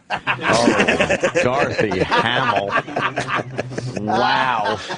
I think Dorothy Hamill had a shorter do. A little more of a bob. I thought you were going to go with the Prince Valiant. That's the Prince Valiant. That's the one. No, beautiful, man. I laughed my ass off last night. Good job. I don't think he was laughing with us, though. No, I don't think he was either. Let me say hi to Doug in Hoboken. Doug. I can't believe you two guys have fuck you money. Well, you live and learn. That was... The next time you do something, you get a little better. You're looking at it from where we are now. Right. See, back then, we were just, starting the whole rise of the empire there. So, that's where you start. Yeah, in that clip, you're looking at two guys that absolutely had no money, but had all the confidence in the world that they were going to do it. Oh, yeah. That's what's pretty amazing to watch in these old clips. Yeah. We had no doubt we were going to be something. We had not one second of hesitation to do any of that stuff. Right. We didn't sit there and talk to the camera guy or the other guy, Ian, or something, and go, I don't know. Nah, we should. I don't want to do that. It was, yep, let's do it. Yeah, we're just here. We go. We're just kind of having fun, making comedy. Not trying to defend the actual material, but I know where I was at in my head back then. Oh yeah, we were having a good time and had a lot of confidence for whatever reason. Well, mine came out of a bottle. That's why. Let me say hi to John in Staten Island. John. Yeah. Hey, Anthony. Yo. You have the same hair consistency as Frankie Carbone in Goodfellas. Yeah, I had that fro thing cooking. That's the Italian gene. Everyone has an uncle like that. The ponytail. Oh boy. I don't know why we do this to ourselves. Other people would just bury this shit. Yeah. Make believe it never happened. I love you. Thank you. Thank you. Adam in Massachusetts. Adam. Hey, what's up, boys? Hey. Jimmy, love you, man. Love it when you come to Boston. Thank you, buddy. Oh.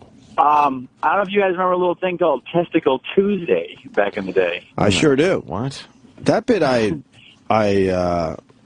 I stand by still. Every Tuesday, remember, we had people coming in to do other shit with their testicles. The big one was the penis weightlifting. Oh, okay. We did penis weightlifting before anyone else. Yeah, that's true there. I think we. I remember that. I think we even did penis weightlifting when we came to New York at NAW, where we had one guy that was completely out of control with how much weight he lifted with his penis. Ah, that's right. Remember? Yeah. And then we'd invite all the women in so it wouldn't be considered gay. Yes, it wasn't as gay.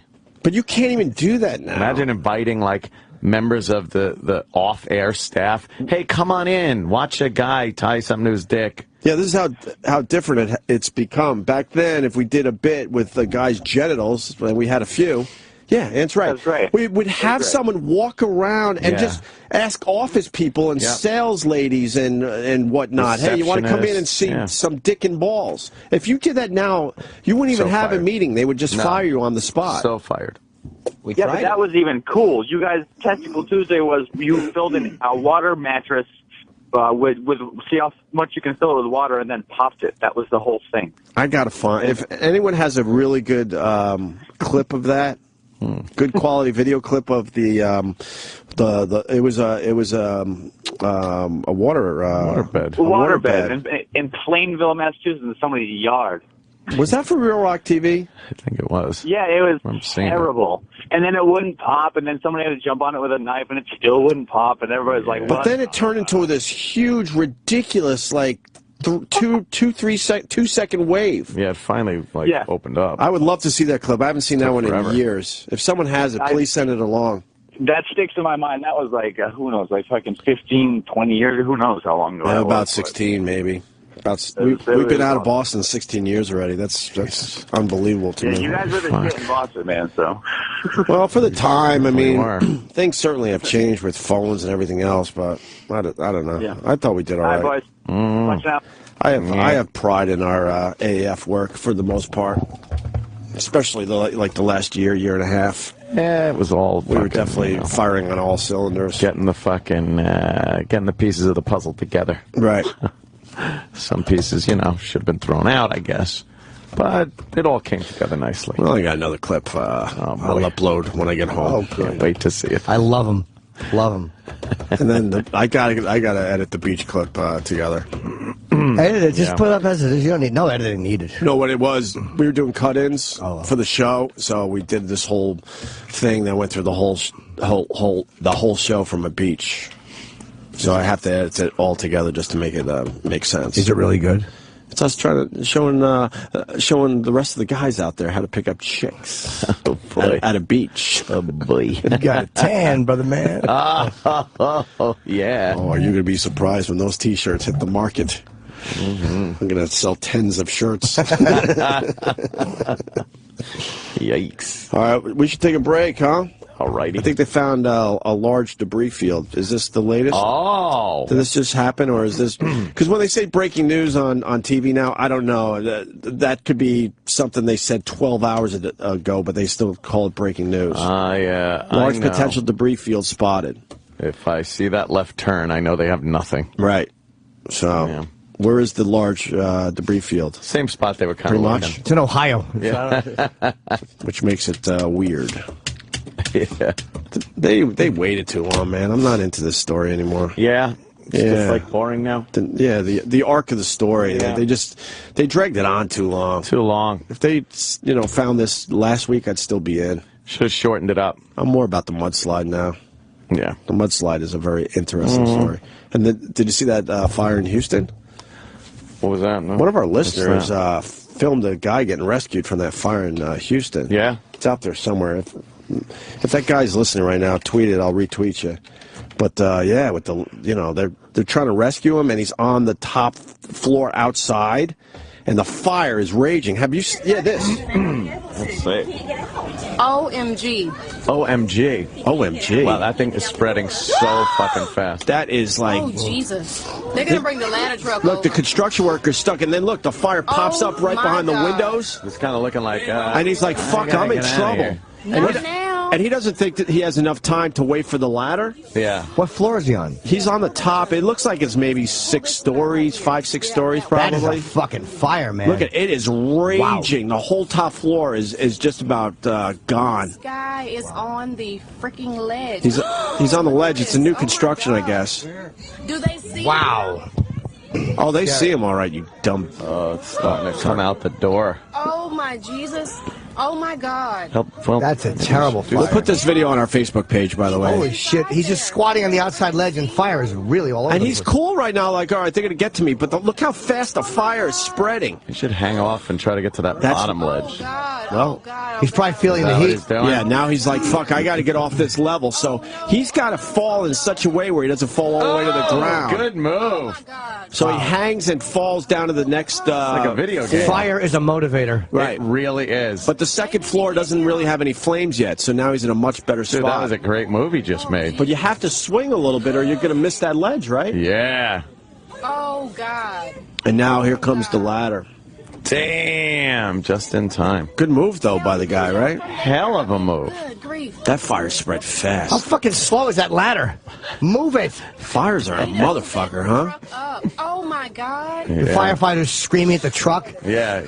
It's like they're trying to get the fucking thing to the plane, the jetway. Right. Yeah. Same idiot driving it. This guy's like, hey, Hell yes! I really like And then to he get gets on the this. ladder. Thank you, God. And there you go. Nice. There you go. He's saved. That's a guy who took a little initiative. It's 1, 2, 3. It looks like Did the jump, made the jump. 4, maybe 5 stories. Oh my God! Oh, no, there's more. Oh, shit. Oh, wow.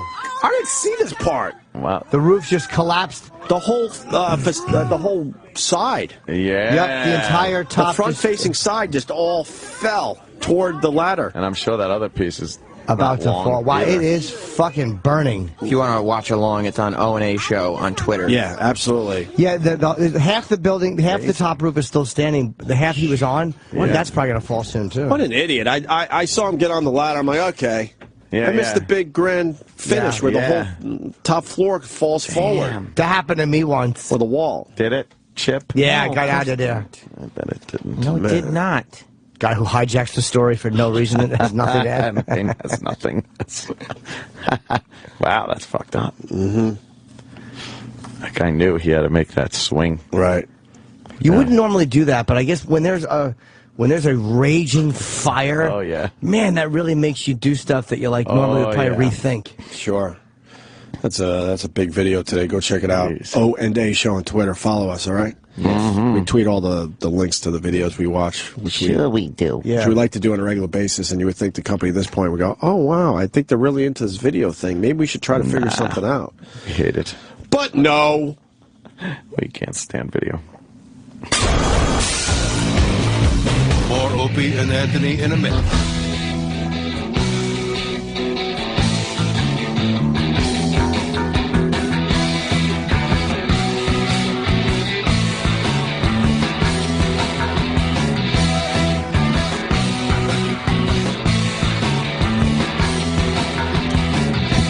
Happy birthday, Steven Tyler. Uh-oh. 66. Wow. 66 for Steven Tyler. Wow. Damn. And Leonard Nimoy. Oh, boy. 83. 83? Wow. I think he's got the oxygen now in the wheelchair. Does he? I saw a picture of him leaving an airport. The Not fuck like was that? Somebody's apparatus for penis weightlifting on the screen. Oh. I think E-Rock just tweeted the pictures from our penis weightlifting thing. Thank we did goodness. at NEW. Whoops. Yeah. Is it on the show Twitter? Yes. O&A Show. If you go there, E-Rock just tweeted a link to the penis weightlifting pictures. The madhouse. I don't remember any of these people. No clue. People. Jimmy goes, who's that girl? And me and Ann were like, I don't know, just a girl that came by that day. No idea. There were always people just waiting to come up and hang out on the show. Open door policy. It's crazy. Now everything has to be controlled. Everything has to be controlled. Look out. Oh, God. Comes in there. It could be a lawsuit. Great. Yeah. Great news, guys. You could use the fishbowl here. Oh, cool. So we could just, have people come up? well, we want them to email like a week, 2 weeks in advance, and we only want like maybe 20 people in there, and they're going to have to go through all sorts of security checks. That's good. Good way to get that spontaneity. Right. We just remember people call him, hey, I'm on the side. Yeah, come on up. What the hell? We got enough beer for everybody. Yeah. That's how Big A got discovered. You heard him on the phone. You're like, who is that guy? Go back to him. I'll never forget that day. We were just interviewing people. I'm like, what is that guy all about? Come up here now. And he tiptoes around my parties and snapping pictures. Right. Is he still doing that? No, he's so paranoid now. Oh, really? Can I take a picture? You mind if I post it? Big A's funny, He's all man. nervous about everything. I was talking to him at the Voss and Bonnie podcast thing. Yeah. He's fucking funny, man. He's a good guy. Takes his shots. I love it. Yeah. He was beating up on somebody, but in a funny way. He was funny, man. So No, he's always a good guy. Always very cordial over the house and everything. No?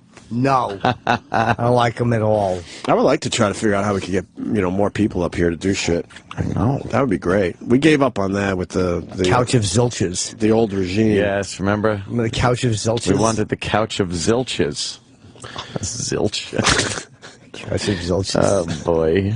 We're just not nice. We only did that once. Yeah. It worked, though. It was fun, yeah. I know. In other music news. Jimmy's boys there are on the cover of Rolling Stone finally. Finally, for the first time. And I kind of love the way Paul Stanley is just so annoyed by all of it. Like, yeah, he's just shitting on the Hall of Fame. He's doing, they're going in, it's a smart money thing to do, but he's not, he's really irritated by it should have happened many years ago. Many years ago. Is there a picture online? It's actually a great cover. Did they get everyone together? No, it's an old picture from the 70s. Oh. Wait, why wouldn't... They just took an old picture and put it but up. they should get... all right. Oh, my. I love those days. Yeah, that's an old picture, all right. That's fucking... Yeah, that's probably... That's in their prime, right? 74, yeah. 74. How I do it, baby? Ace's hands. Huh? Yeah, Ace looks really high. Yeah, he looks sure he's all fucked up. How high do you have to be where it's obvious through makeup? Yeah. And a still picture. Right. But you could see it in his eyes like, hey, man, how are we going to be done Rolling Stone? Those guys took the best group shots of any band ever. Yeah? Yeah, because they weren't afraid to pull. Yeah, they just knew how to take a group shot. What's the article about them? Just that they're... 40 years. 40 years of feuds and fury. Oh, boy. It's forever exclamation point. It's actually a great fucking cover. But they interviewed all of them. Oh, they did? Yes. So there's an article that I highlighted for you. It's all new stuff. Would you like that framed, all signed by each one of them? Yeah, I have a cool thing signed by each one of them. I have a Cream magazine. Oh, yeah. There was a centerfold you opened up, and it's one of my favorite Kiss photo shoots ever. It's them, like, it's in this fake snow, but when I was a kid, I loved it so much.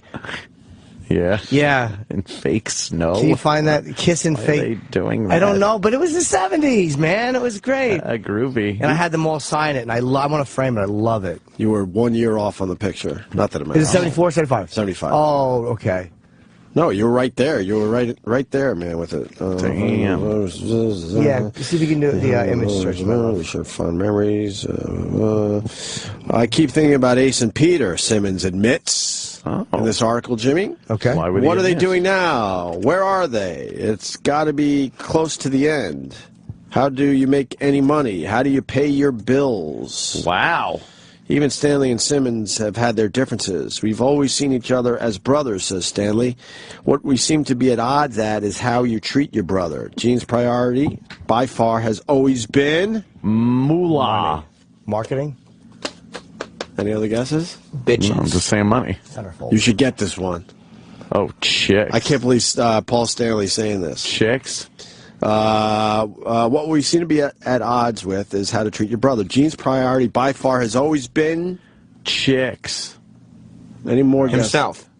Gene. You read the fucking article. No, I've been looking at stupid Kiss in the snow photos because I'm not finding the right one. Yeah. Oh, no, you're not. Look at how much fun they're having. Hi, guys. Boy. Look at us. That looks good. That's not the one, though, but that's the same photo shoot, I think. Yeah. Don't you Wow. like that? But Paul Stanley saying Gene's always been about himself. About Gene. Something we might have brought up a few times on this show. Yeah.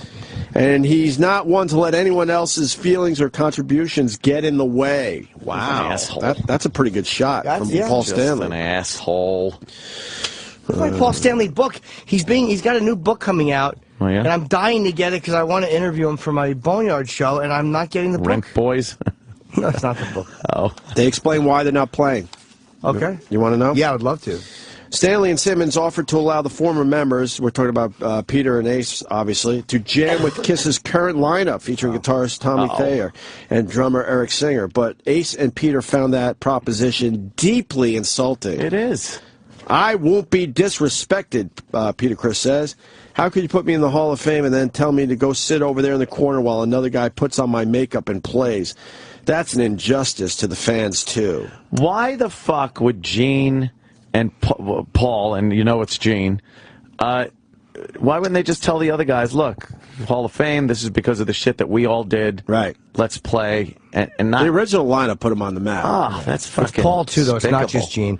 But you know what? They were able to sustain for many years after the original lineup, but still, you got to go out there as the originals and play a few songs, and then maybe you bring the other guys out and fool around a little bit.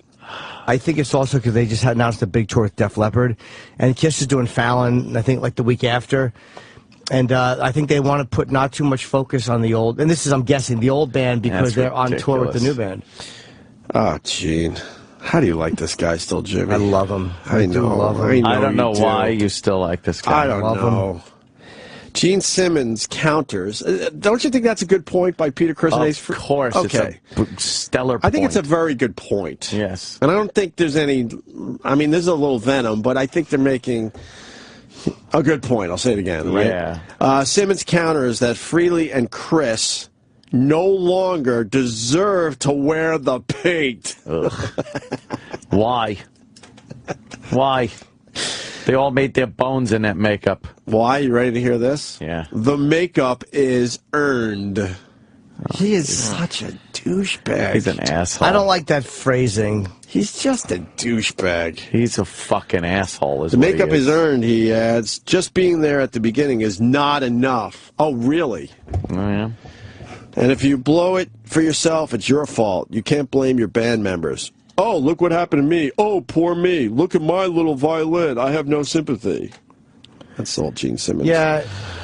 It's, you know, look, I understand It's what a people band. Bands have problems. How many records did Beth sell? Oh, that's right. You mean it was Beck, and it wouldn't have sold very many. Oh, sure. Right. I was the one who told him to change it I to told Beth. him to change it to Beth. Did you really? Beth was the name that we needed in order to sell. It never would have sold without the name Beth, and that was me. And shut the fuck up. Can't stand his pontificating. You know, in defense of Gene, I will say this. I think it's loud and clear that you love Kiss. No. And this is coming from me and Ed. But I understand. 2 out of the 3. I understand why Ace and Peter are fucking furious and disgusted. But in a way, it's always easier to look at the outed guys or the ousted guys and go like, "Hey, man, fuck the original." But then you look at Gene and Paul. It's like, okay, Ace and Peter were gone by 80, say. That's 30-something years ago. And imagine if on this radio show, people kept looking at people that were here, and like when people go like, "Those were the good days," you're like, okay, they were good days. But we've done a lot more since then. Right. Don't look at the radio show back in those days as the only legitimate part of the radio show. But they are going into the Hall of Fame based on what they did in those early days. But they've said so many things. And they had way more hits with the original lineup than afterward, right? Oh, yeah, that's the best lineup. But again, picture saying, okay, you guys got to do a live broadcast, but you got to bring back all the guys from this year and make. And I mean, we've teased Sam, but like, say, fuck Sam and E-Rock, get them out of here and bring these guys in. You'd be like, yeah, but we don't have the chemistry with them anymore. Too many shitty things have happened and been said. But that would be the behind-the-scenes people. The nucleus of the show is us 3. Right. No, but I mean, there was guys that came on the... It would be more like if you moved on, and then when there was Bad Blood, and then we were doing some big thing, we said, no, we just can't have Jimmy. Right. I can't imagine doing that. Yeah. It's more that, I think. Yeah. Sam gets a lot of mic time, but I mean, this has been the nucleus for a long fucking time, and we've had guys that have done the show semi-regular that were amazing for us, absolutely. We don't get along with some of those people, unfortunately. The original Ronald McDonald has not earned the makeup anymore. He doesn't earn the makeup. But Ronald McDonald, the original Bozo the Clown. Right, but that would be like us going into the, I don't know, Radio Hall of Fame, but either me or Ann moved on a while ago, or you. And us three don't get back together for something like that? That's crazy. And it's like for the Opie and Anthony show, but Opie shows up with like somebody that he's doing radio with now and demands that him and that guy get to do it. I don't No, but we've never had that kind of a falling out or said that kind of stuff about each other publicly. Oh, we've had falling outs. Oh, no, don't get me wrong. But no, but I'm saying, like, it would be like if they said, okay, Jim, you sit out, Sam sit out. Like, maybe they said all of us sit out, and you guys talk to just say Mark and a few of the guys from say 2000 or 99, and that's the who we're inducting. You might go, yeah, but that's weird now because it's been so long and the show has done so much. It might just feel like, why are you? I don't know. I can understand their point too, and it's not the popular point to understand, but I do see where they're coming from. Hey, look, if they could have allowed the band to die in 1980. The band would have been dead. It's like people kill Ozzy for what's happening in Sabbath. Like, where's Bill? Hey, Ozzy was fired from Sabbath, so whatever he wants when he comes back, it's kind of fair game. They fired him. But you're talking about the main players and the nucleus of a band. Yeah. I think it's a little different. You always have side people coming and going with a radio show that do amazing stuff. I'm not downplaying anything that anyone has done for us. Thank you.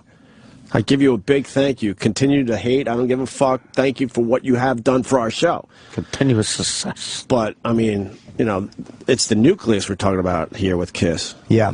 I think it's just too much bad blood. Because even with the KISS original lineup, didn't they have side players coming in here and there to go on tour with? Well, when they were touring, it was just an extra drummer. Maybe never. They never added any extra people. Okay. No, but I think also Ace raises the point too. And again, I love Ace and Peter, so I'm very hurt that they're pint.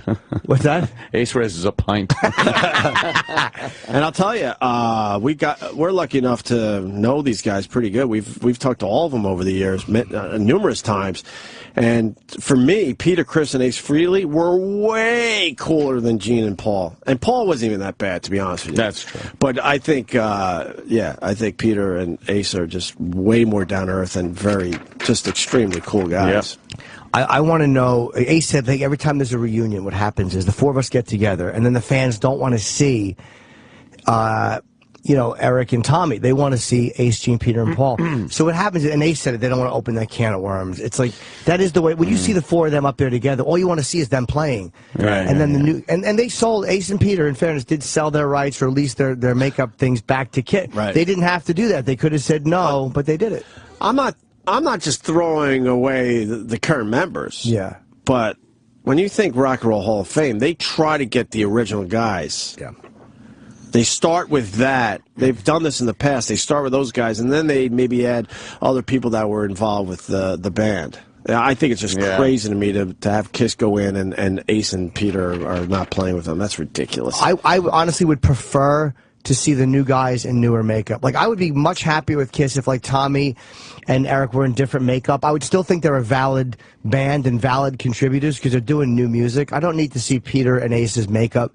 I don't need the old look. Like, I'd be okay with Gene and Paul looking like they look, and two guys looking like their own original characters in the band. I'd be fine with that. What would they do? But, they'd find something. It could be close to that theme, but I think that would make these guys stand out more as original musicians, too, the newer guys. Frehley adds here, Frehley suggests another reason for the current members' reluctance. The reason they don't want to perform with me and Peter is because the last time they did, they had to do a reunion tour. We play 3 songs, the fans go crazy. So the fans would go nuts if they saw the original lineup playing, and then that would mean, oh man, there's money in a reunion, and then they have to pay these guys more than probably they would pay the other guys. Oh, they got a Def Leppard tour coming up. They have to do it anyway. They don't want to open up a can of worms. Frehley, meanwhile, says he licensed rather than sold the rights to his Spaceman makeup to the band, and suggests that he's due to get the rights back sometime soon. Also in the story, Simmons says his touring days are almost done. I wish I could do him. I'm 64 now, he says. 3 more tours, 2, if I have a life change of some kind.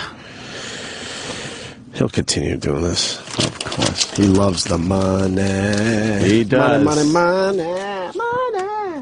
He loves cash, He loves that it. guy. Yeah. But Jimmy sees it differently. No, but I see it both ways. I do see Ace and Peter. I mean, I'm not saying that I don't love those guys in the band. I want the original lineup. That's the band I like. Right. But it's always tempting to look at the guys who are out of the band and kind of because the guys that are in the band are more the corporate guys now at this point are like, well, fuck them. Right. But it's like in a four-way thing. They were four rock stars, and Ace and Peter were kind of the wild, the partiers of the four. Yeah. And what would have happened if that tone had been allowed to dictate the band? Kiss probably would have died in 1980. And then the band would have been gone, and Gene and Paul would not be doing solo projects, but we wouldn't be even talking about this now. True that. I don't know. I think they did enough before the big change to allow them to be in the Rock and Roll Hall of Fame. But all those years of touring afterwards, there's a lot of music that came out, and it's... What were the big songs that came out after the original album? Heaven's on Fire, Lick It Up was huge. That was a massive Lick song. It Up. Yeah. What others, though? Lick It Up. There was some other ones. I mean, I can't... There definitely were. Yeah. I'm trying to think. Let me think. I'll just look it up. That was the no makeup days? Yeah. Yeah. There's some good stuff. I mean, I much prefer the makeup because it also, like, when people with the radio show will say, well, your show is not... But it's like, yeah, maybe you changed a little bit, too. Yeah. So the show represents something to the way you felt about yourself back then. And that's how I love it. I was a kid, and that's what that means to me. Well, the weird part is we have way more listeners now than we ever had, but our prime was probably, NEW through first couple years of XM. I mean, I love what we're doing now, but this is a drastically different show, unfortunately.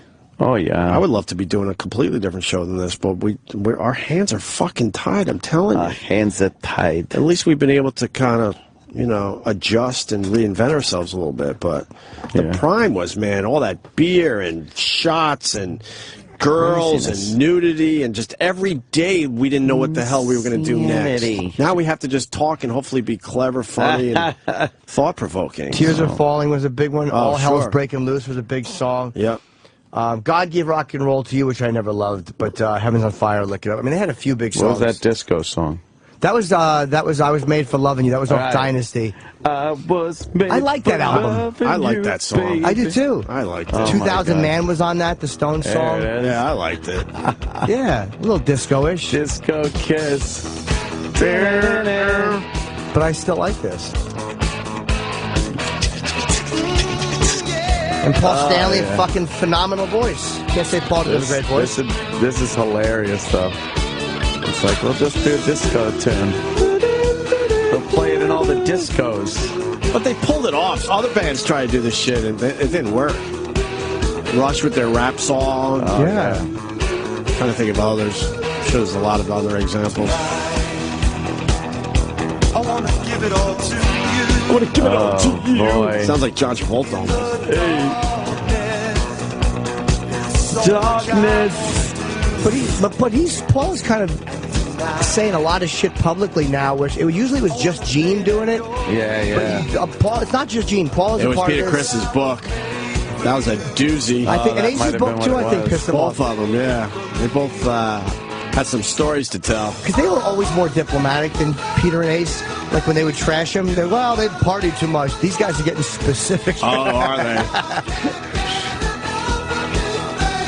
Well, maybe not a Kiss song, but I think there's another song that Gene and fucking Paul should take advice from. That's all I'm saying. I have no idea what you're talking about. I think they... Yes, Gene. Yes, Paul. Pitching a fit. Oh, yeah. Gene was pitching a fit in his hair. You didn't think it was. You didn't think it was kind of cool though, when Gene and Paul were both in makeup and they came. There's something fucking That's cool as fuck. very 10 feet tall. cool about those guys when they're made up, and I don't care yeah. if you hate the band, you hate the band. Like but life-size, bigger-than-life action figures. they really are. No, I like their their image, but I just don't like Gene when he starts talking. All that other stuff is cool as shit, of course. They give good hugs, those guys. Do they? Yeah. Jimmy, yeah. Oh, the famous hugging thing. Yeah. Tony in Cleveland. Tony. Hey, how's it going today, guys? Hi, Tony. Hey, all right. Hey, Jimmy, I know your argument, but I would have to disagree with it. Okay. Because if you look at the fact when Metallica was entered into the Hall of Fame, Jason Newsted came on stage played with them, and then they went out and toured later, and nobody cared that it wasn't him on the stage. Right. You're right. But they at least acknowledged him, like, hey, man, you know, he They filled also the acknowledged, you know, he filled the spot very well. You're also, but I know what you mean. But don't forget, the breakup of Jason leaving Metallica had a different effect because the main guys there were Lars and James. I mean, you know, Hammett's a huge part of Metallica too, but Jason, it was never. With Kiss, it was different. There's a representation of the original band. It's a different feeling from the fans. It's not the same feeling from the fans. Jason was just as big to Metallica as Ace was to Kiss. No, he was not. I would have to disagree. And we like Newsted a lot. He's great. And he definitely filled his role and did very well for... How many years was he in the band? Quite. I think from I want to say 90. No, before 90. I want to say he did at least 10, right? Yeah. He did about 10, maybe? Yeah, I don't know. He was on there during their biggest years. Yeah, he was. But, I mean, he was not, him leaving did not have the same impact as Gene and Peter... I'm sorry, Ace and Peter being gone from Kiss. Because it's just Kiss, not. Because Kiss was bigger than life. It wasn't just, you know, this band that you love. They were cartoon characters. Yeah. They were superheroes. Right? Yeah, there were characters to it. It is a whole, and don't forget, they didn't go on and get a guy who looked like Jason to behave like, you know, Rob Trujillo's his own guy. Right. He's a bad motherfucker, and he fits right in with the band. He's great. That's a normal lineup change. Yeah. Nobody's begging for a Jason Newsted reunion. No, and it's not even a knock on Jason. He's a great player. He's awesome. It's just that's a typical band departure. Has a lot to do with the makeup. A lot to do with it. And how their personas were bigger than life. Yeah, so I know what you're saying, sir, but I disagree with you that that's the same thing. Thanks, Tony. This reminds me, like 2 years ago with Guns N' Roses going to the Hall of Fame. God. And everybody wanted them to reunite. And Axl, as much as I wanted to see a Guns N' Roses reunion, put out that statement saying, you know, we don't owe you your happy ending at our expense. He's like, people get divorced, time goes on. Yeah, they hate each other. Yeah, they hate each other. That's not going to happen. I respect the fact we don't you owe wouldn't do you it. anything. That's hilarious. We don't owe you anything. Yeah. Hey, man, I bought you records. Guns N' Roses are the perfect example. The guys went out without Axl and gave the new guys a chance to play. But that was because Axl refused. I was a huge Guns N' Roses fan still. When I hear a Guns N' Roses song, I'm all in. And I was bummed they couldn't get the main guys together for that. But Axl was always difficult, obviously. Of course, He's of a course. narcissist. Let's say hi to Ryan in Denver. Ryan, how's the Nice. It's fantastic out here. Tell me more, brother man. Hey, what's up, guys? Let's go get a taco. It's crazy out here, man. It's crazy out here, man. Got tan, brother man. I got to say brother man a few times if I'm going to sell those T-shirts. Yeah. Go ahead. Yeah, you got to. So I wanted to say to Jimmy, the other day we were talking, or you guys were talking about how much you hated Eric Clapton for fucking George Harrison's wife. And I'm just wondering how you can defend Gene after all these years of fucking his band over. I mean, it seems almost... Hold on. And I get it. You're a big fan, and I totally get that, but... I'll answer your question. I don't think he's fucking his band over. How is he fucking Paul Stanley over? Well, he's not fucking Paul Stanley over, and I would Okay. argue that Peter Criss is a mediocre drummer at best, but those were the reasons, like, Peter and Ace, as part of the group, is part of the reason that Kiss is getting inducted into the Hall I of Fame. totally agree. And I love those guys. You don't understand? I love Peter and Ace, dude. I love them. Like, I love them as much as Gene and Paul. And I'm not saying that Gene and Paul are right and fuck Peter and Ace. I am only saying that it's tempting for the fans. We always tend to look... Because the reunion means much more to us as guys. Like, as fans, to look at the original lineup means something because we're not the actual performer. But when you're the performer, you look at it differently. And there was a lot of shit said behind the scenes, a lot of bad blood between those guys that we didn't see, a lot of shit that happened that we did not see. Yeah, Gene can be a motherfucker, but I'm sure Ace and Peter had their moments. They weren't just two guys who showed up, said nothing wrong, were totally responsible, and were thrown out because Gene's a terrible Jewish person. Come on, dude, that's not realistic. They should write a new song. Suck it up. Suck it up.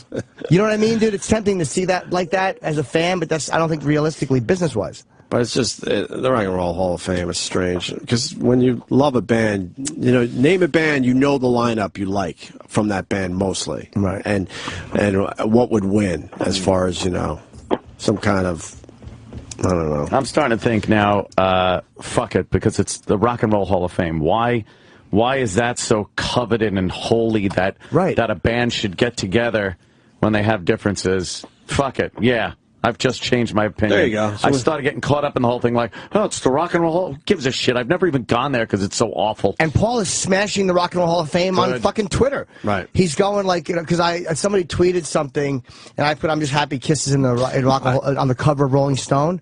And somebody tweeted me, but wrote, yeah, I wish it was just a magazine that knew music. And Paul wrote, I love this. Like, he loves smashing them. He's tired of them. Have you guys gone to the Rock and Roll Hall of Fame in Cleveland? I did once when I was out there. I was highly disappointed. Yeah, me too. Highly. Me too. The building itself is amazing. It's beautiful. It's worth, walking through, I guess. Sure. But you start realizing that it's just, just crap that Garbage. was laying around in attics. Garbage. Yeah, it doesn't mean like much Jimi for the Hendrix band. wore this hat once back in when he was at a picnic or whatever the fuck. You're supposed to snap pictures of it? Yeah, it's Show not, people. And they have some stuff that's kind of cool, Yeah. but man, I was very disappointed. Yeah, I mean, they do a good job trying to present everything they did get from the families and stuff. You But see Jim Morrison's Cub Scout uniform? is that one of the things? Yes. I forgot. Yeah, I saw it. I forgot. Are you Sure, I kidding? did. Yeah. Oh yeah, I do remember that. Now that you said that, That's kind of cool, actually. Like, I wouldn't mind seeing some weird I guess stuff but like that. I think you handwritten want to stuff. see this. I don't know, this stuff. I remember going there when I was younger. My mom saying, see, Jim Morrison was a Cub Scout, too. Oh god, Good. Unfortunately, you didn't and die at the same age he did. 27. Jeez. I couldn't think of anything. I know. You just went for the brutality Sorry, of it. I didn't mean that. brutality, I'm yeah. happy you're alive, Sam. Thank you, Jim. I want to ask Jimmy if deep down it's. Well, let him ask. We got Darren in North Carolina. Darren. Hi, Darren. Dude. Hey guys, Hey. Jimmy. Deep down, does it have anything to do with those two being alcoholics? You not really wanting them to be inducted that way? No. Are you kidding me? Not at all. No, I want Gene, Paul, Ace, and Peter inducted. I want Gene, Paul, Ace, and Peter to play. I want a photo with Gene, Paul, Ace, and Peter more than I want to re-sign and have more money given to me. I think he's asking if Gene's thinking that. Oh, no, I think I don't think they care about that. I think there's just been too They don't much. care about the partying because Gene is obviously dry. He tells everybody. Nah, I mean he's Gene's how great he is. How he's never had a drop of alcohol or a drug, and it's stupid to be married. Oh, that's right. He ended up getting married. Right. No, so I don't think it's that. I think a big part of it is a lot of stuff has been said that is just really hard for them to shake, and I also think that Kiss is being truthful. That they're going on tour. And they don't want their tour with Def Leppard to be overshadowed by the fans going, fuck this, we want a reunion tour again, when the band is just kind of done with each other. Yeah. Do you know what I mean? That's my opinion on it. All right. That's it. Gotta get it best.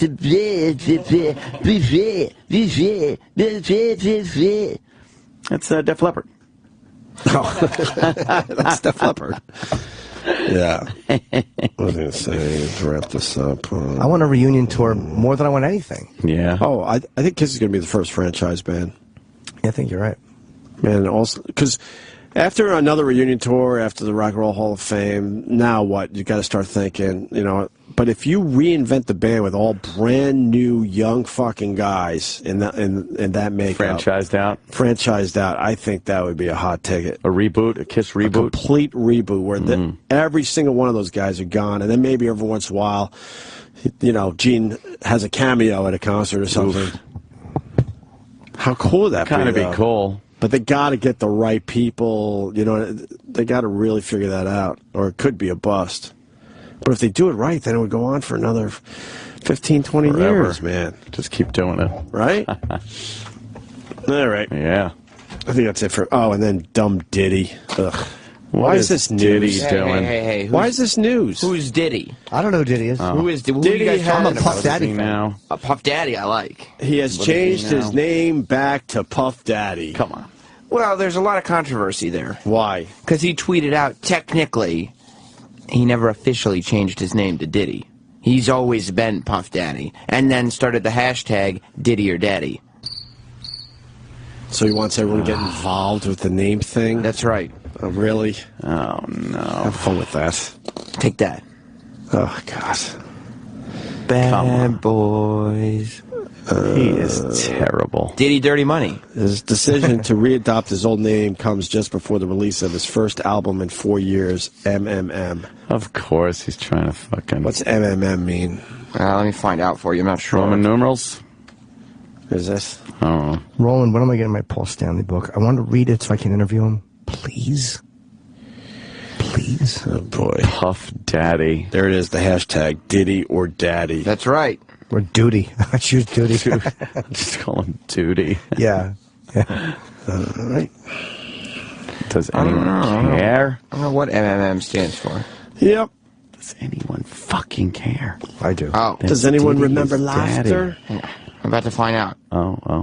Someone tweeted the original name for Beth was Gertrude until Gene changed it. That would be an awful song. Yep. Hard The to sing. Bouse, Rick Rouse, he said what it stands for. Oh, what is it? Money Making Mitch. Taking a cue from the classic film Paid in Full. Good one. Not impressed? It's podcast day. Podcast number 46, the Opie and Anthony podcast. There's a link on O&A Show Twitter, right? Yeah. I'll retweet that. But podcast number 46 is the best of 2004. Right. What was your guys' or a little look at 2004, because we had hundreds of hours of great radio in 2004. Hundreds, and we only have, what, an hour and a half on this thing? Right. We ever have Diddy? I don't know. Did we ever talk to Diddy? Did you guys go by the same name in forgettable. 2004? I think so. We should have changed it to Diddy. Yeah, I think so. His album's going to be a duddy. That's what somebody said Poor here. Diddy. And I mean Puffy. I don't care what he changes his name to. I'll always call him the same thing. The Bugatti Boys were in the studio. Oh, I know. What thing is that? What? Just one wonderful Sean? name. Yes, Sean Combs. Sean Combs, his given name. Yep. All right, so there you go. Go get our podcast, please. It's very good. They're all very good. Yeah, but people don't have this one. Oh. The other ones are really good and people have them. Right. This one is really good and people don't have it. And the thing is, Confused. it's free. That's the best You part. just download it on iTunes. I'm thinking we should check our numbers. Sammy! The people love when we check their numbers. No, they don't. There's As three much as things us they eating. love. Us talking about free stuff we get. Yeah. Eating. Yep. And We check checking the our Numbers, podcast numbers. I've seen people, people Go through check iTunes if you them. can Go for the down bragging to rights. stop. But O&A Show tweeted the link. Thank you. Is it the iTunes link, you son of a bitch? People will just go to iTunes and search Opie and Anthony. All right. Oh my God. What's Rudy talking about? Obamacare. I got you. And he hates de Blasio, saying de Blasio's going to be the worst mayor in New Moving. York since Dinkins. Moving New York in the wrong And I think he direction. said those guys that jumped were stupid. He's the wrong kind. The base jumpers were stupid. We're stupid. Stupid. Yeah. Wow. All right, we'll check our numbers during the break. Yeah, check because people always. All right, that's fine. That's they fine. complain. They go, "Can we check the numbers along All with right, them?" all right. We got a Mount Everest guy coming in too. What? You rock. What is he going to do? Base jump from the top of Mount Everest or Pretty something? amazing. That's exactly I right. don't know how you do that. We're going to find out how you do that. I mean, whoa, Already getting some numbers on today's. Oh, look at that. Looking at the Oh. numbers. Where's Jimmy's? Where's Chippa? This is the only reason we do this. Where's the Jimmy's? Chippa one? Where's Jimmy's numbers for I Hate Animals? No. Where is it? Whoa, Jimmy. Where's Chippa? Jimmy's, wow. Okay. Jimmy's right up there as one of the best episodes of the Opie and Anthony podcast. Top 5, easy. Maybe top Cool. 3. Oh, that'll help ticket sales at Caroline's. Oh, boy. No, it won't. You want to plug that real fast? No. No? I don't care. Okay. Beth, I hear you calling, but I can't come home right now. 'Cause me and the boys are doing some radio, and I can't find the sound. Thank you. Ain't it? The Opie and Anthony Show will be right back.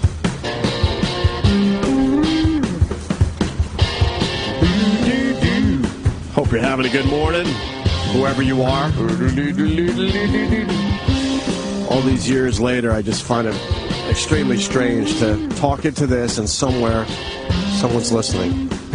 It's so bizarre.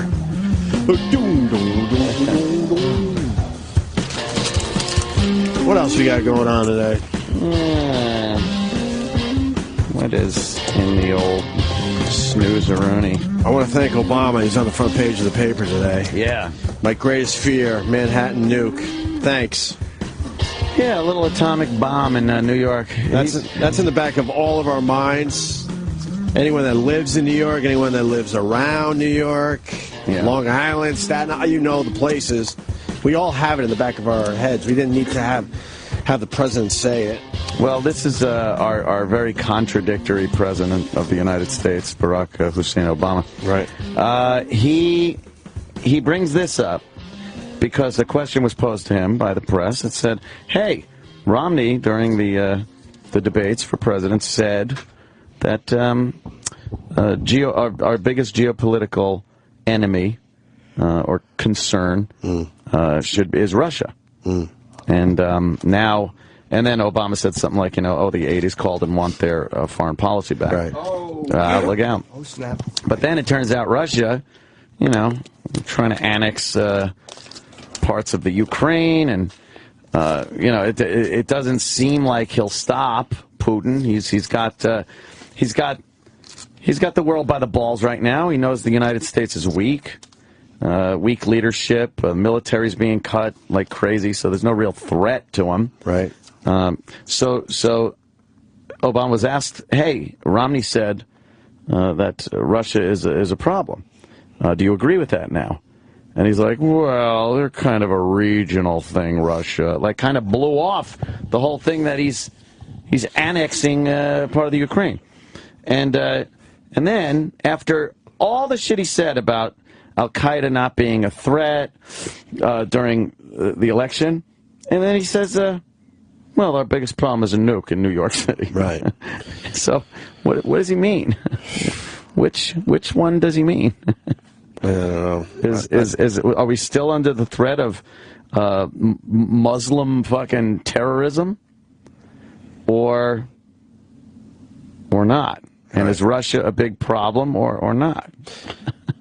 Is he deflecting a little bit? I think he's spent the past 6 years deflecting and deflecting. That's all he does. Now, with this Obama, yeah, I know what you're going to say, which is fine. No, I'll give it. I'll use an open mind. Try. Is he that piece of what? Is he that bad of a president? Yeah. Or is the system being exposed? I think he doesn't know how to work the system. I think he's that bad of a president. I don't believe... You think other guys would be able to, work it better in Washington? Politically. He's not good at playing politics. He was one of those dumb community leaders. Yeah. And I don't think he's got much experience on working with people in the system. And I think he's got these delusions. Those old workarounds. He doesn't know how to do a workaround. I think he's got these delusions that he's able to weaken the United States in the world's eye, and that will make people like the United States more. Because we're not like the big dog anymore, Right. Well, that's going to take a long time if he really believes that. But it doesn't work that way. That would take either. Generations, I think. If it worked at all. If it worked at all, right. That's not a quick thing. I think it's very detrimental to the U.S. to not be a strong country. In a lot of ways, with a strong leader and strong military.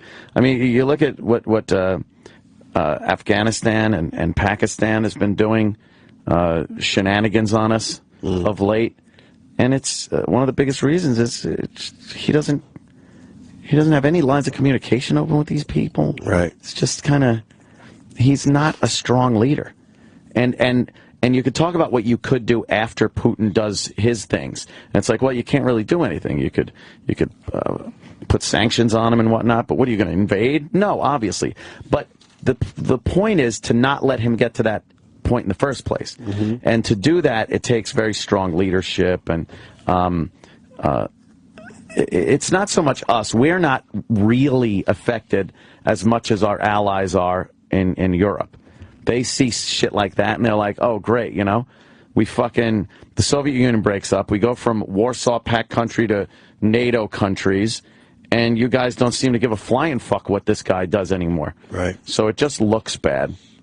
I don't know. But I also like Jimmy's point of, don't fuck around with anything over there. Yeah. Who gives a shit? Not Let's our take business. care of our own problems. But unfortunately, we are on this globe with a lot of other countries, and we have to interact with them.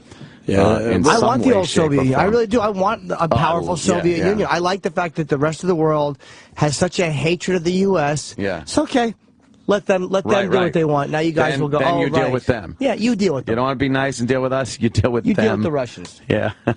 Good for them. Yeah, they I don't really... really mean that. Good for Putin. He doesn't give a fuck what the United States says, and he shouldn't. It's not our business what he does or how he runs his country. Boy, I sure hope my trainer isn't listening today. Oh, boy.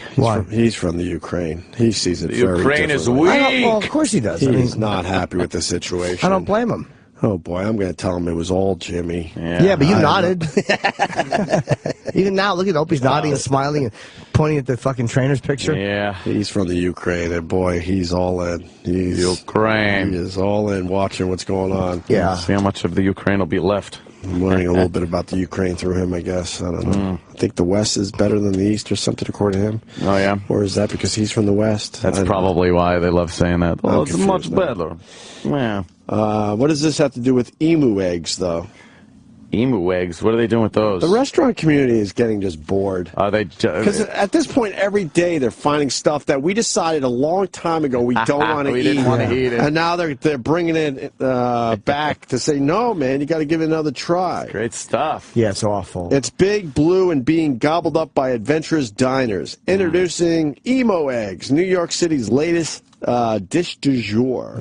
And what is so special about that? It's 5.5 inches long, 3.5 inches wide, and it equals 10 to 12 chicken eggs. That's pretty big. 12 eggs and one fucking egg. That's so amazing. why weren't we eating emu eggs before now? Because they probably taste like dirt. Exactly. Plus they're blue. Yeah. Let's get one big emu egg. Yeah, break it. And have at Step it. on it. Smash it. Smash it. With a hammer. Make an omelet. Yeah. It's something that people have never tried, something that people have never seen. Yeah. You know what the new snack is, too? Like a really fancy one? It's emu eggs. And there's also the one where they take ostrich semen and they spread it over the sweaty brim of a baseball hat. And you just lick it out. You lick it out that way? Yeah, once it's Sounds dried. Delish. It is. It weighs What a 2 pounds. treat. Would you eat a 2-pound egg? No. Not at all. That is that's a lot of egg. Let's see. They present it to the table whole and uncooked on what he calls a little nest of fresh spices. Ew. Spices that Thyme pinch your ass. Whole and onions uncooked? such. Yeah. What? Ew, that's got to be slimy. I don't know. You eat it like raw? That's disgusting. Poor emu's in there, pops its head out. What are you doing? It's my house. It's so beautiful. Is it gonna hatch? Explains Allison, 43, a fitness instructor who lives in Maplewood, New Jersey, when she first saw it. Oh, that's a As she inserted it into her snatch. Yeah. What a dope this broad is. What if some bird came shooting out? She jokes. Oh, she joked. Okay, she jokes. Does understand. All right, it's okay. The birds and the bees, doesn't she? Understand? Mm-hmm. So then they take it, they show you, and then they take it back into the kitchen. He cracks it open on the kitchen counter, as you might with a normal chicken egg, albeit with more caution, and into a mixing bowl. You have to be careful. The shell is pretty thick, but it's not ostrich egg thick, says the chef, who loves working with exotic eggs and has also had turkey, ostrich, duck, and quail eggs on the menu at various points. What makes chicken eggs like the ones we decided? Like those are the ones we want. That's the shit. They're easiest to kill, too. Are they? Yeah, they're it's so just dumb chickens. Just running in a circle. I guess they were easier to keep and not domesticate, but keep on a farm. Yeah. Chickens, if you got a bunch of emus running around, they're too big. Who wants that? You got to feed them too much to keep them alive. It's probably not worth the feed for the egg that you get out of it. Chickens must be more economical, that you get more out of them than you put into them. Plus, the way they a lot of times get these birds is they'll put an ad, like on Backpage, birds needed for modeling shoot, and chickens fall for it. Do they always fall for it? Always. Those dumb chickens. Yes. What do they think they're modeling? I don't know, but they want to be stars. Chickens are really hams, as ironic as that Which is sounds. very ironic, yes. I'm reading this whole article just to find out what it tastes like. Does it just taste like an egg? Tastes like chicken. What does it taste like? I don't know. And then the same chef has a Game of Thrones dinner. Oh, no. Part of a I did go around and stab you afterwards. Yeah, it's served by a midget. Part of a BYOB, guys. Yeah? Oh, no. What's the big... Oh, okay. I don't know what it tastes like. I guess it just tastes like fucking eggs. It must just taste like a gamey egg. Scrambled eggs. What does it taste like? That's all I care about. What's in the Game of Thrones dinner? It was very rich and very decadent. Decadent? It's a bit on the creamy side. I don't think I want my eggs to be very creamy. succulent. Even more succulent than I thought. Succulent. They bring the whole article together with this. Yeah. She just has one regret after trying the emu egg. Uh-huh. We should have asked to keep the shell. What'd she put in it? A little fun for everyone. You know. It would smell. Yeah. I saw somebody carve something very lovely out of a ostrich egg on television. Was it a swastika? It was a little, yes, it was a swastika. Used a little Dremel tool and stuff, and made a very cool, like, lattice work on it. Oh, it was beautiful. It was. No. Yes. Oh, did you have a chip joke? Oh, no. Lattice. What? Some tomatoes and yeah, of course. You fucking retard. I love it. God damn it, Jimmy. Shit. Hey, boy. I want to ask this guy that's supposed to jump off of Mount Everest there. And he's wearing one of those, like, glide suits. Oh, he's going with that? I think that's what he's doing. Wait, is there... Oh, God, I hope I guess I sound dumb on a regular basis, but... What? Is there enough air for that suit? That's what my question is. Yeah, the air is very thin up there. Now, if you're trying to get away from a structure when you're base jumping or something like that... Right. You need the lift? You need to get away from it. Right. And to do that, you need, like, the wings to push you away. If there's no air... how does he know it's going to work? I don't know. That's why we interview these guys. He really is going to use one of those? Yeah, he's going to use one of those fucking wingsuits. And what happens with the wingsuit? How do you fucking land eventually? Well, you got to have a parachute.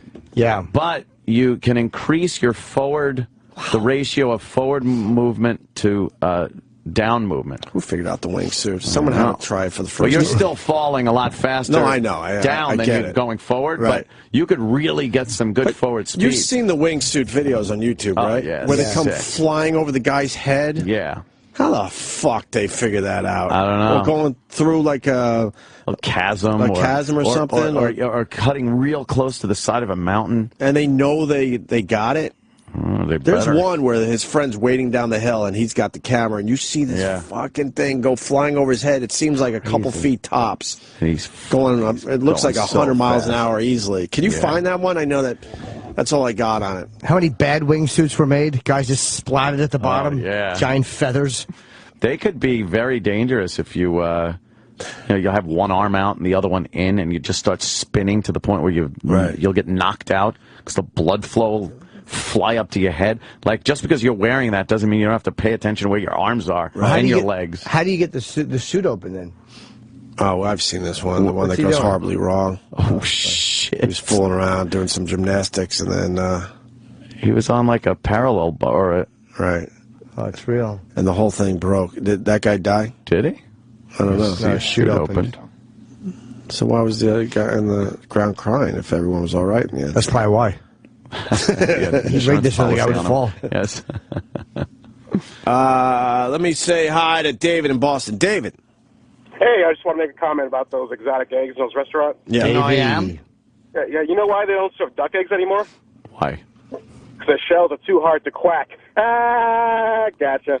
No, it's because when someone would say duck eggs, everybody would hit the floor. Expect eggs to come flying by. Caused too much mayhem in the restaurants. Jeff in North Carolina. Jeff.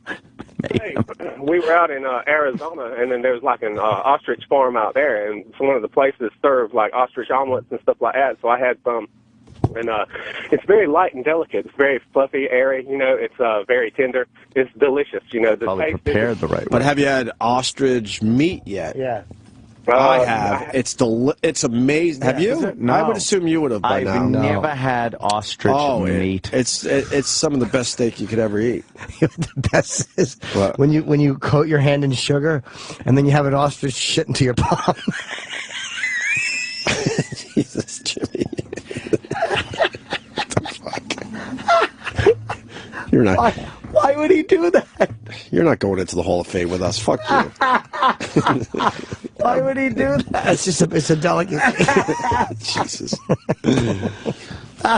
Delicacy. Yeah. Gotta try that. Yeah. Sounds great. Absolutely. There have been a couple guys that have landed without the parachute. I thought so. They attempted that shit. Well, that must be a hell of a grade, Mike, on the way down. Mikey. Yo. Hi, buddy. I thought I heard going, this. Good with the wingsuit or whatever. A couple guys have landed without the parachute. Yeah, there's a guy who's landed in cardboard boxes, I believe, on a football field. Oh, okay, I saw that. What do you mean? They piled up a shitload of empty cardboard boxes, and he hit that. That's cheating a little bit. Yeah. There's also another guy who just did it on water, no parachute. So I know they're both on YouTube. You guys should check them out. I would think the water one is fake. Really? And if you're going, because that's like concrete. Everyone always says that. Dude, you're falling at a rate. You're not even doing a I don't know what the ratio is, but you're falling a lot more feet per second than you're going forward feet per second. Right. But either way, you guys should check it out, and you should start playing Battlefield instead of Call of Duty. Step it up, buddy. Battlefield. Oh, look, I'm driving a tank. You got to step it up, dude. I got to step it up. I told you. I got to step it no up. problem. Sam, can you make that bigger? No, your penis. This is the one that lands on water. Does he use them? The people are all pointing and watching. That's a pretty cool video. That wingsuit looks badass. Wow, you really are moving fast. I don't believe that. You don't. Nah, the camera works too weird. I don't believe it. I don't buy it either. Why? I'm not believing it. It doesn't look right. The camera work is too fucking the camera jumpy. work is fucking, it's jumpy. There's all kinds of people there. That's bullshit. That should have been fucking like a great view. If you're going to do that, you would have like 4 different cameras. Yeah, I think you're right. That was horse shit. You would set that up proper. Yep. You're falling. You're not flying in those suits. You're fucking falling. It gives you a lot of control, and you get more forward motion, but can you go up? You still get no. There's no way. You are falling. You are fucking falling. And fast too. What's this guy doing? Crazy. This guy's falling out of parachute. He's holding his parachute? Yeah, I think this is the one where... oh, come on. What are they duking the one guy lets go, and then this guy puts his parachute on while he's falling. That's holy shit. Crazy. I would never do that. Why would you do that? Do you see the one with the guy... I'm sorry, do you see the one with the guy jumping out of the plane? There he goes, look. That guy... oh, what the hell? Oh, he doesn't even... Wait, there's no way he held on to that. Yeah. He's just holding the parachute in his hands. Oh, fuck and he pulled, that! He pulled I've never the seen this ripcord. one. He pulled the ripcord. Now he's just hanging by the... Come on, what the fuck? But is he tethered at all? No, you're still... I don't know. It didn't look like he was. Yeah, the guy gives him his parachute, and then the guy pulls the cord. And now he's hanging upside down? And now he's just hanging from his parachute. He's not, connected. Imagine just, whoa, and you fall out of it. That's all I'm thinking. So you're just done. Yeah. Oh, my God. There's no getting back. We're officially bored. This guy has really good fucking hand strength, though. That's crazy. It's amazing. That looks real. That one looked real. So we're going to talk to the Everest guy. Yeah. He's going to try a pretty incredible stunt. He's going to jump from the top. I wonder how long it takes to get down. Is it officially a base jump? Oh, no, you said wingsuit, didn't you? Yeah, he's going to wear a wingsuit, but I think it's still a base jump.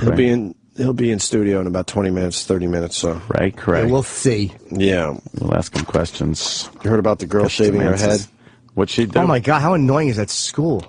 It's the no tolerance policy bullshit that we've talked about a million times on this show. I missed that story. Girl shaves her head. She's a big Jim Norton fan. To show support for her friend with cancer. Or that. This happens all the time. Sure. I remember growing up, people would just shave their head for support for their friends or their mom or something. dad, whatever. School tells her a bald head violates their dress code and she can't come back without a wig. School bows to pressure and reverse course. What? School bows to pressure and reverse course. I know a place you could go where they stay on even in hurricane force winds. Saw the commercial. Absolutely. Yeah. Seinfeld. They no Maury's wigs. Maury's. Oh, that's right. They, yeah, they did buckle though, as they should have. The school buckle? Could get Oh a God, wig. yeah, they had to. It looks pretty good. Check. You could get a wig over there too, though. Kids have been shaving their heads for cancer forever. Yeah, but girls trying to support a friend. Oh my God. It's a scumbag school wants to do something. Like, what fucking asshole looks at that and goes, "Yeah, we got to suspend you." That's really. So they officially did suspend her or tell her she can't ridiculous. come back. I think so. Yeah. Until they did the right thing and figured it out, right? This guy wants to sniff Lady Di's ass on the air. She's not here. Yes, Exactly. I guess is she doing better, or the Lady Di thing? I talked to her yesterday on the post show. Yeah. She's just making excuses as to why she can't get the blood work done that Dr. Steve wants. I know. She's not doing better. Oh, of course not. I know. She's making excuses, right? Yeah. Correct. Yeah, she's a drunken goose egg. You gonna see this guy drop a joke on the People's Court? Yeah. Fucking awesome. What is D's nuts? Don't spoil a punchline, Jim. Jimmy. Sorry. Cares. I didn't mean to. Well, it's good to see you alive. Yes. I don't know. Maybe this guy was on something. Maybe D hit him. Who knows? He was calling you the suspect in the court. You see? I don't know. Like I said, D hit him, so it wasn't me. Maybe. What's D? D's nuts. This guy's crazy. D what? Huh? D's nuts. Harvey? The key here is you cannot try the same issue in a different court. You get one bite of the apple. That will do it for this And that's case. Harvey. So the these next case on the way were into the filmed courtroom. years ago, right? Harvey, he doesn't still do He still that does show. it. No, he doesn't. I mean, he films like 100 episodes in one shot. But, Right. Oh, but he's still doing it. Oh, he got Harvey. him. He got him so bad. Yeah, D's nuts. That's always a classic. He's nuts. I don't understand the D's nuts. Oh, my friend D's will clear it up for you. Who? D's nuts. You get that one, Travis? I got it. Got me good. Sam and I love these nuts. Yeah, I know you do. Do them all day. Eric. I got one. Oh. Yeah. Hey, look. Fucking, I have some A's, some B's, some C's, and some D's. Oh, okay. Yeah. Yeah, these fucking peckers. What? Don't ruin these nuts. Eric in Colorado. Hey guys. Hey, that story you just brought up about that girl. Yeah. The school board voted last night 3-1 to let her back in, and the guy, the dissenting vote, he's pissed that they let her back in, saying that zero tolerance means zero tolerance. The guy came off to sound like a complete and total douchebag. Well, can we take a look? The guy's obviously an absolute jerk off. Of course. He really is. Yeah, if you listen to his comments on that, he just there's like the one TV station this morning played like a short clip, and I've heard a longer clip where he just sounded like a complete total asshole. Sam, look up. What's wrong with these people? Cancer wig school dissenting. God, what a scumbag. I would homeschool if I didn't have to do all the work. Right? You know what I mean? That's the Really, problem right? with homeschooling. Now you're the teacher all of a sudden. What? Fuck that. Exactly. Why is that against school policy? How the fuck are they going to tell you your hair is wrong? Yeah. I don't know. Especially at that age, they're just like kids. Not like a high school like skinhead guy coming in fatigues. Yeah, it's not like they were trying to get D's to come in. Who? D's? These nuts. Ah, Damn it, you got us again on that. I Nailed keep him. falling for You're it. good. Amazing. Damn. Just as good as our Elmo thing. Let's hear. I want to hear what the guy said. Yeah, what happened? All right. This is a news. Let's see the news story. Sammy! I did already. Oh. Got booted from school for going bald for her friend. Cameron Renfro shaved her head in solidarity with her friend Delaney Campbell, who's going through chemotherapy. Something the girl's mother called very brave. Friends support each other, no matter what. And this is a very brave little girl, and we should all support her in that fact that she made that decision. And it is a big deal. It's a very big deal. It sure is. The school says Cameron broke their dress code because her head was apparently too distracting to the other students. She couldn't go to How class. is that distracting more than the School has now first changed maybe her mind. hour? Well, how about that? They changed, they turned that around after huge support for both of these girls. Well-placed support. Who was the one that said we That's what I want to see. Like, yeah, who's the one? I bet if you asked, they would pass that buck around like they do around here. Oh, no, it wasn't me. It was upstairs. Oh, no, it's a policy made by... But who was the one that said suspend her? What? Oh, it was a thing. It was a consortium of people and things that we... They never have a person. What? Assholes. Amazing. I want to know the dissenting. I got to hear this guy. Yeah, if we can find it, we'll play it for you, Jimmy. Yes, son of a bitch. We'll take a little look around. Did you look-see? Did you see the Nancy Grace thing? I did not. I heard about that. that. You got to. Can I play it from here? Or you want to play it from actually there? play from there. Yeah. Well, we don't like Nancy Grace. What? I don't understand why she has an audience, because it seems like most people don't like Nancy Grace. She's hateable, too. She's extremely hateable, is absolutely right. And she's on the Oscar Pistorius trial. And she's blaming it on porno. I know that much. That's right. He was watching porn that night or whatever? He was watching porn. What, she had a problem with that? Yeah, she wants to make... Not only does she have a problem with that, but she wants to make it... Did the girlfriend have a problem with it? Reva Steenkamp. I don't think that it is as much a part of the case as Nancy Grace would like it to be. He's obviously a very jealous guy, and they told us a story about him at a party where If you had no legs, you'd be jealous, too. Well, yeah. If anybody with... She's most of the earth. I think you would have a tough time with that if you had no legs. Sure. You would put up a good front, but I think deep down inside you'd be every day bit of a jealous person. Yeah.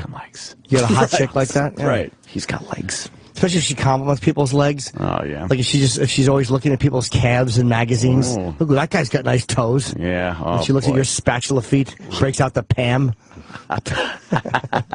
All you get is sweatpants for Christmas. Yeah, shorts. No shorts for you. Feety pajamas. It'd be like not having D's. You know what, though? D's what? D's. God damn it! Schiff will get caught. Schiff gets caught again.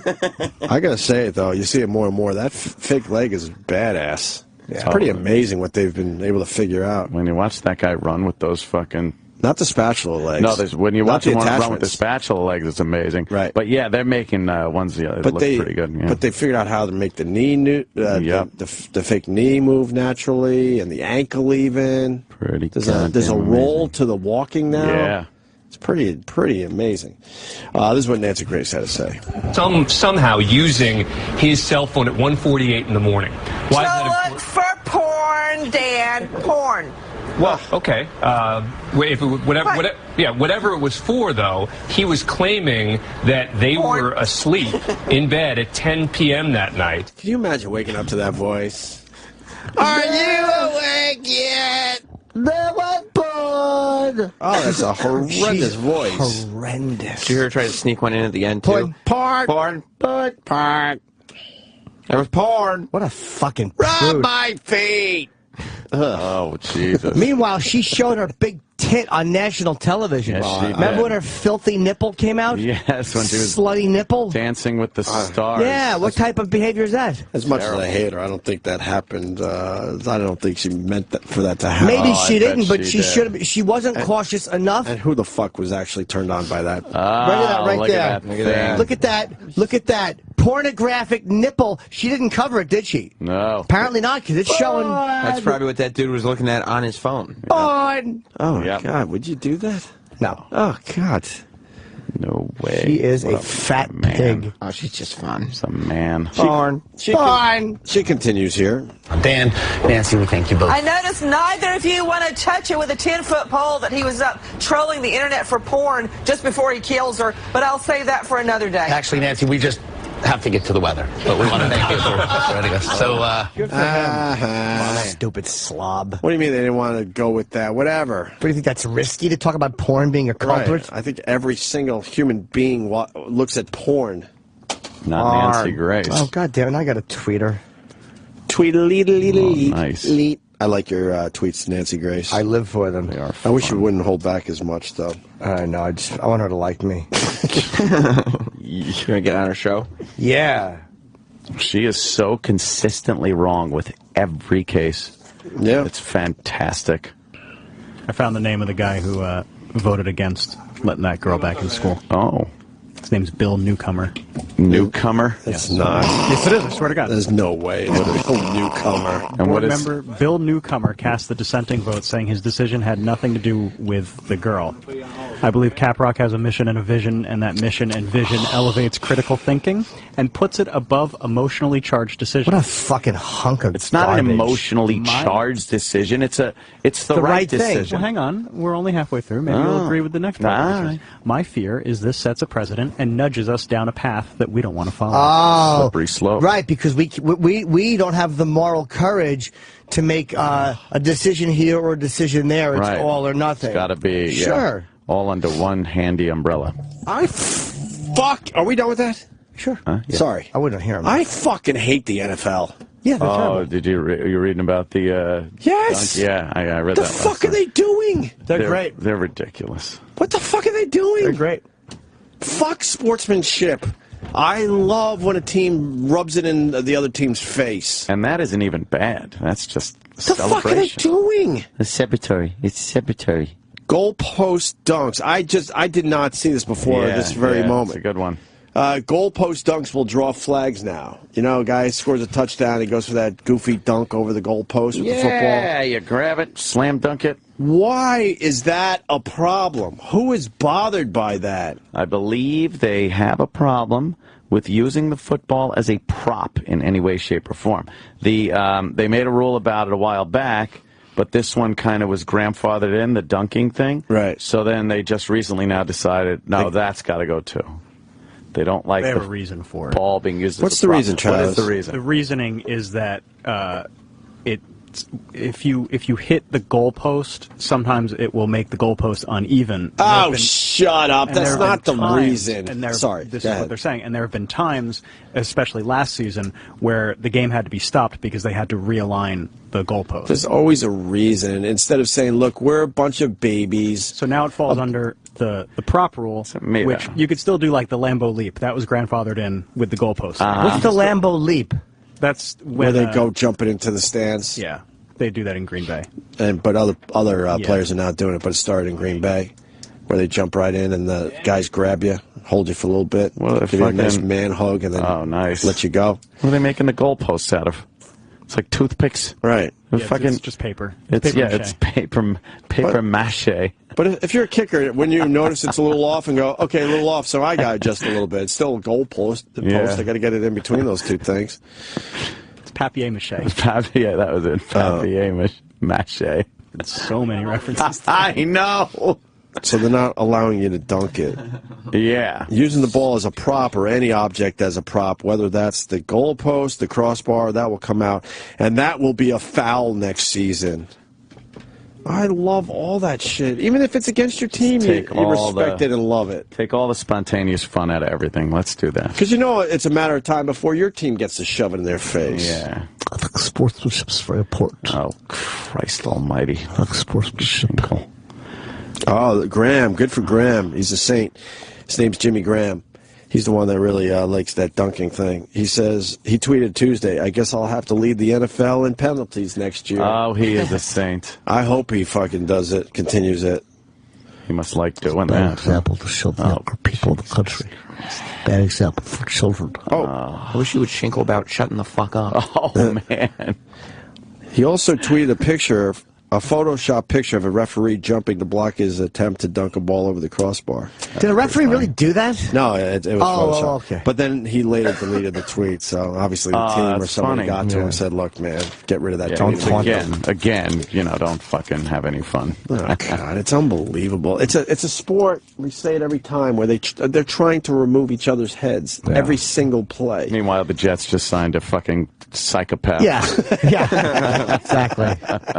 Yeah, It's just but don't dunk the football. It's in poor Don't taste. dunk the football. Drown a dog and electrocute him. And allow him back in the league. Yeah. But he Yeah. did his time, you know. He did, but there's so many guys that still have committed felonies. If the NFL wants to clean up these lying scumbags, anyone convicted of a felony cannot be a part of your There you league. go. There's your There morality you go. clause. Take football back to the fucking Why not? early days. But why not? You know what I mean? If that's how you want to do it, then do Yeah. it. Wouldn't spinning the ball in the end zone be using the ball as a prop? Yes. I think most of that stuff is becoming a no-no. Are you allowed to even spike the ball anymore? Yeah, but it has to be done very like I'm from the 50s or 60s, really quick and just like. I don't think it can be towards the other team. Right, you can't really showboat it. I think that came out last year. Can you go into the end zone, put the ball down on the ground next to you, and take one knee? Like they used to when they scored a touchdown, they had to do that wacky little move. I think you should be able to walk up to the opposing quarterback's mother in the stand and punt the football up under her skirt. That's what you should be able to, that's how you should. That's good. God. Put in like a nice celebration. I just don't understand their reasoning on any of this stuff. I don't like it. I hate sportsmanship.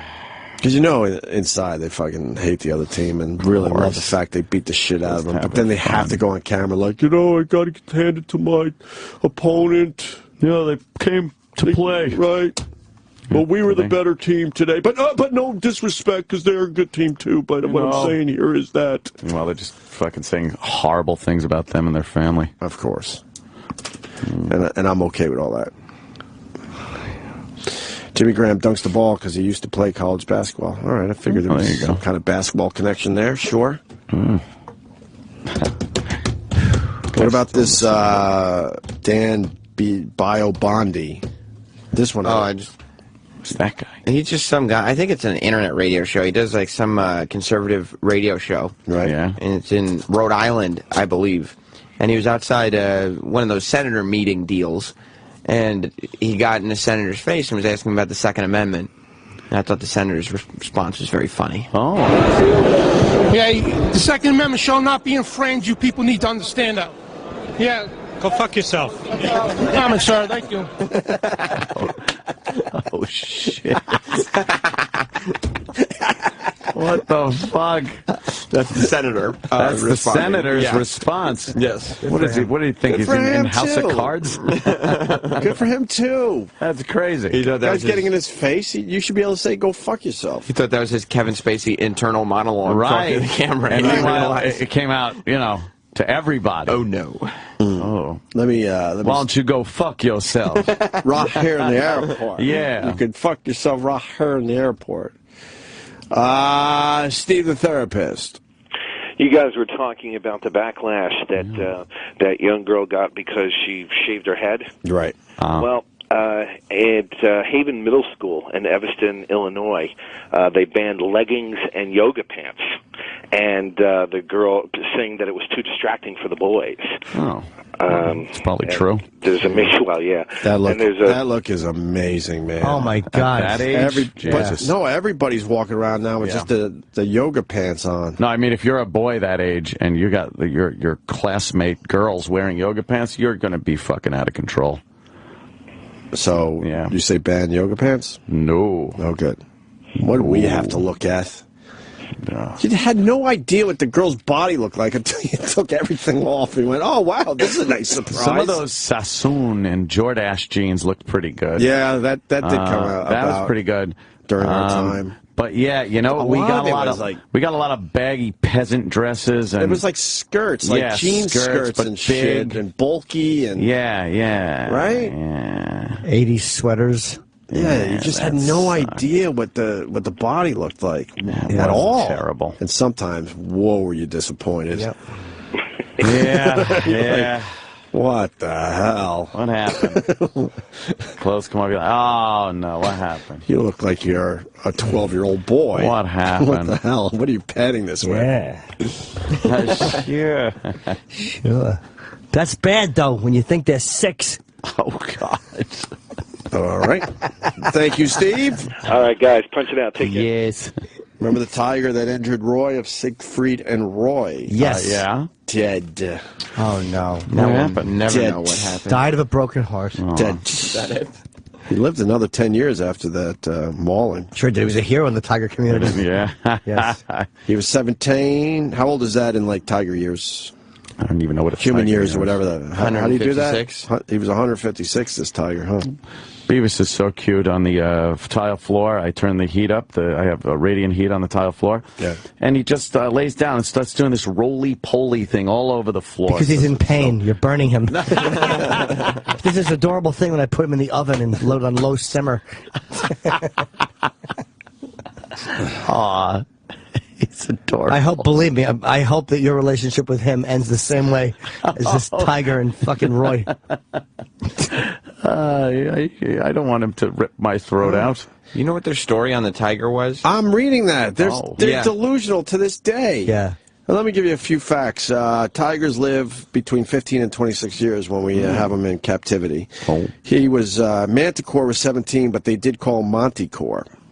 Monticore. Yeah, after they were big Monty Hall fans. Oh, was that it? I stopped the show for that. Yep. Yeah. Horn 69 and partner Siegfried 74 have said they believe Monticore sensed Horn was having a mini stroke and was dragging him to safety. He knows what a stroke is. There you go. Rather than attacking him. Animal experts have disputed that theory. There you go. They were in denial, man. Dragging him by his face? Yeah, that's what you do when someone's having a stroke. Yeah, make it worse. Make it worse. Them by their flesh and pull. Yeah, just pull. He grabbed his feet and pulled them off because he thought that he was having some sort of a heart issue. Yeah, thanks for nothing. I will forever believe it was his concern for my safety and well-being that caused him to act as he did on that night long ago. We spent many hours together, and he never failed to bring me great joy and wonderment. It was my great honor to be beside him at the end. He is now playing with his siblings in White Tiger Heaven. Oh, is that White Tiger Heaven? That's nice. How is he? Does he speak better, Horn, and all that? He must be a mess. He's fucked up. They give up that gig, dude. No one has really seen him much. I mean, he must be a disaster. That sucks. That monkey that ripped the lady's face off, he sensed an ingrown hair in her nose. Oh, really? That's all it was. Okay. He was trying to get to an ingrown hair, and he was trying to pull it out. Yeah. And then he figured he'd use her thumbs to do it, so he had to rip those off of her hands. No, he thought that her thumbs were like those little juice tops that you pull off and drink. Oh, you give a little beverage Yeah, there? he thought there was a delicious beverage in her hand. Those are pictures of him after the accident. Oh, I think so. Oh, boy. Was that him? Boy. He don't look that bad. Well, he looks fatter, right? As opposed to good. He looks yeah. Wow. It looks like he's stuck in that facial expression, though. What a fatso. Well, I think it might have to do with the fact that a tiger bit his face off. Yeah, really? Obviously didn't bite his fucking, what are they, thyroid gland? Shit, Jesus. Fucking, how fat is he? Oh, my God. How do you expect the other good-looking one to keep fucking you? Oh, this poor guy. Keep fucking you. Exactly. What, are they partners? Oh, boy. I hope so. Just in business, I'm sure. Oh. Is that the lion that killed him? Exactly. They're treating each other's cocks like harmonicas. Let's say hi to Rich in Florida. This goes back to Jimmy's point. Rich, go ahead. Yeah, the Jim Irsay, the owner of the Colts, he was pulled over, I think, last week for DUI and had possession of illegal substance. Faces up to 4 felony charges. And he's the one that is the notorious tweeter that has his holier-than-thou tweets about shit that goes on in the NFL. But you don't hear the NFL saying much about that. That's a good point. Very good point. Yeah, where are they on that scumbag owner? Right. He's in Dutch. Thank you, sir. I think we should get ready for our big interview. Yeah, I got to go take a How do you say his tinkle. name? J-O-B-Y. Joby? Joby? Joby? Jim's lying. Lying. No, I'm not. You look down. You should look down. I'm just telling you. I saw your face. You did this. Cheekiness is coming It was out. cheeky. No, right. Look at cheeky. Yes, I am. Why can't you hold it together? You're cheeky, boy. He got cheeky. You fall apart within 15 seconds. I love it. Shit. Oh, man. Once again, our podcast is out. Every Wednesday, the Opie and Anthony podcast, so go get it. It's the best of 2004. Or I would call it a taste of... Can we rename it a taste of 2004? Yes, a taste of 2004. Or is it too late to say that? Because that would mean we only had an hour and a half of great material from 2004. Yeah, that's stretching. Yeah. It should say the best material of 2004 plus an hour. We'll be back with more Opie and Anthony. Thank you.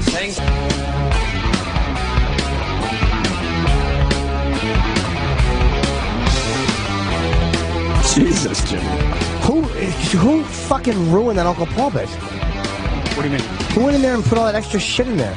It's always been like that. No, it has not. That music, absolutely not. It's 2 years old. But I haven't heard that. I've never heard that version with the music in it and with the that words at the end. I've never heard that.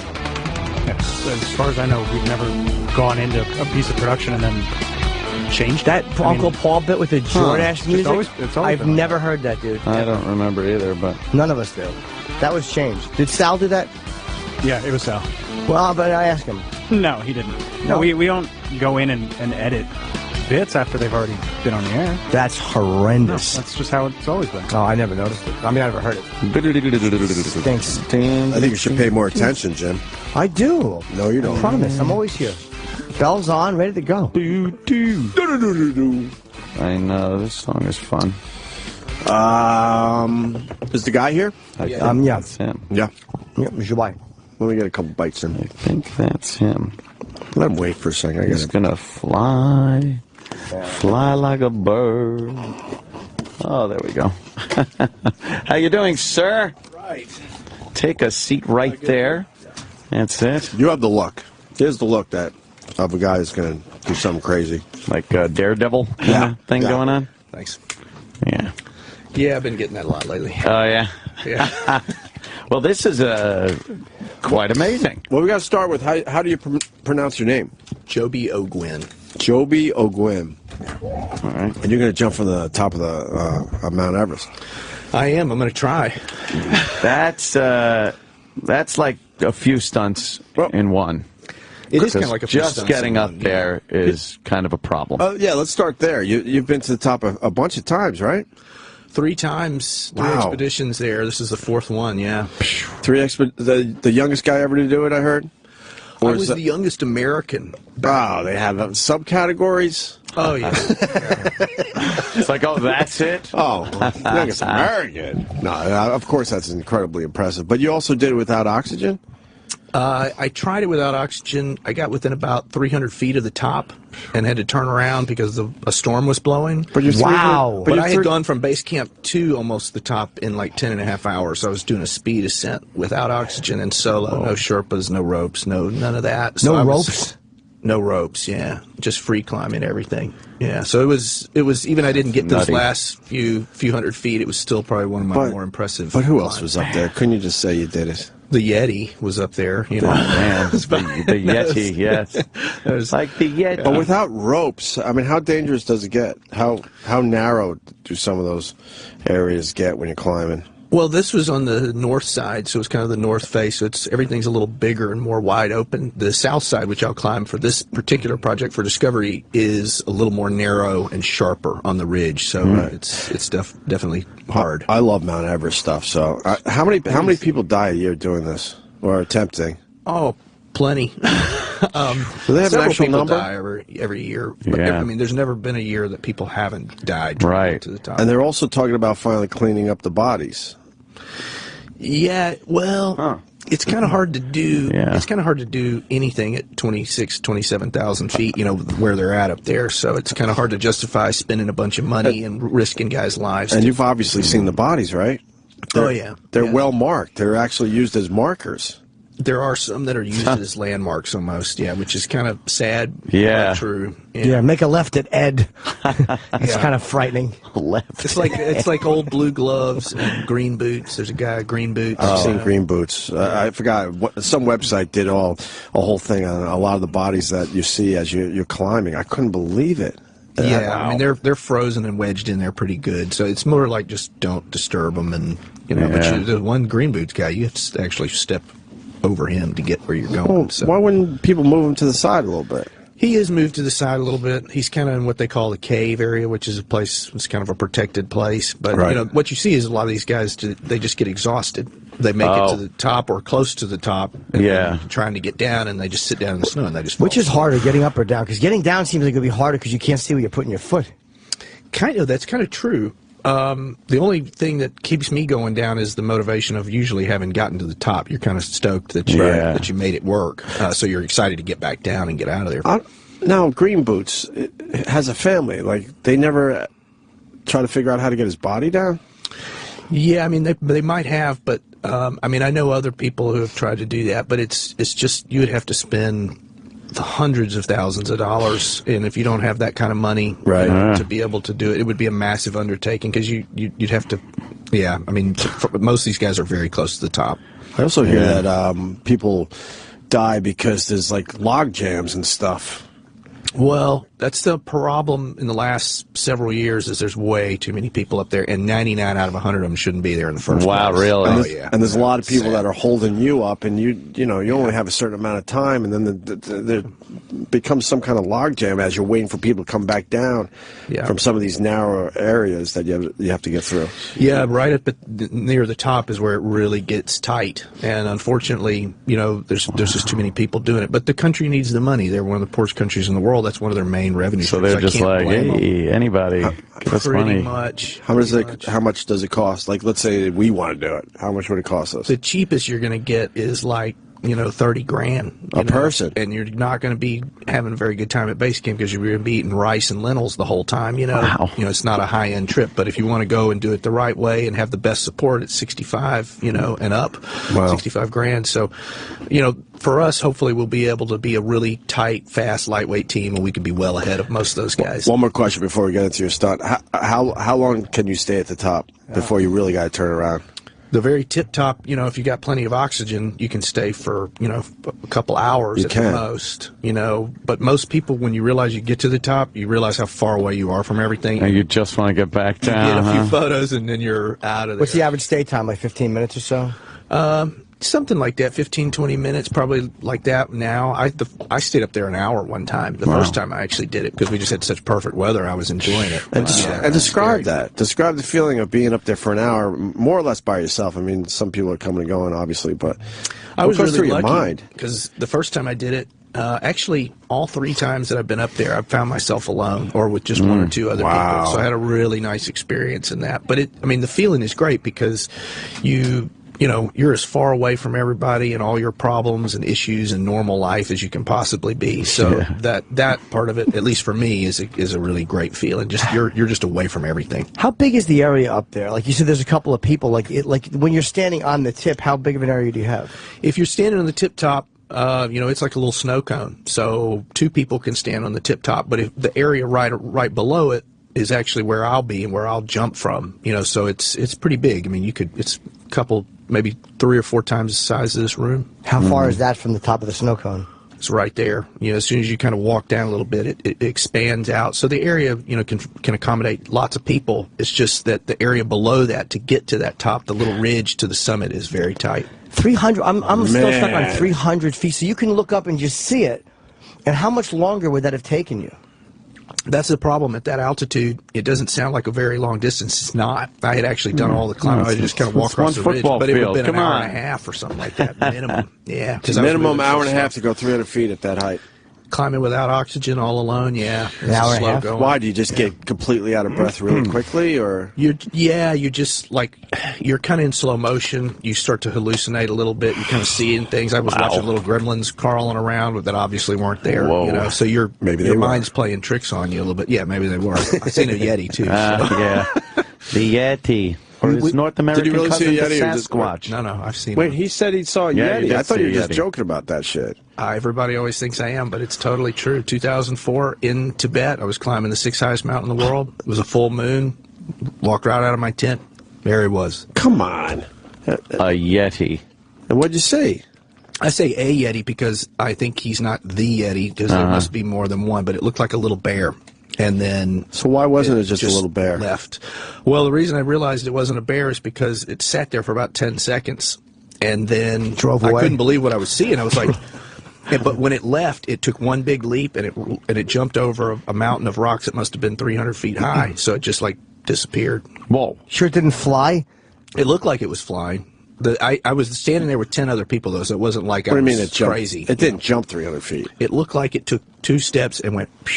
up and out of there. It was and a big they all hill of saw rocks. Everybody with me saw it. Even the Sherpa cook boy just said, "Don't go up there." That was his exact words.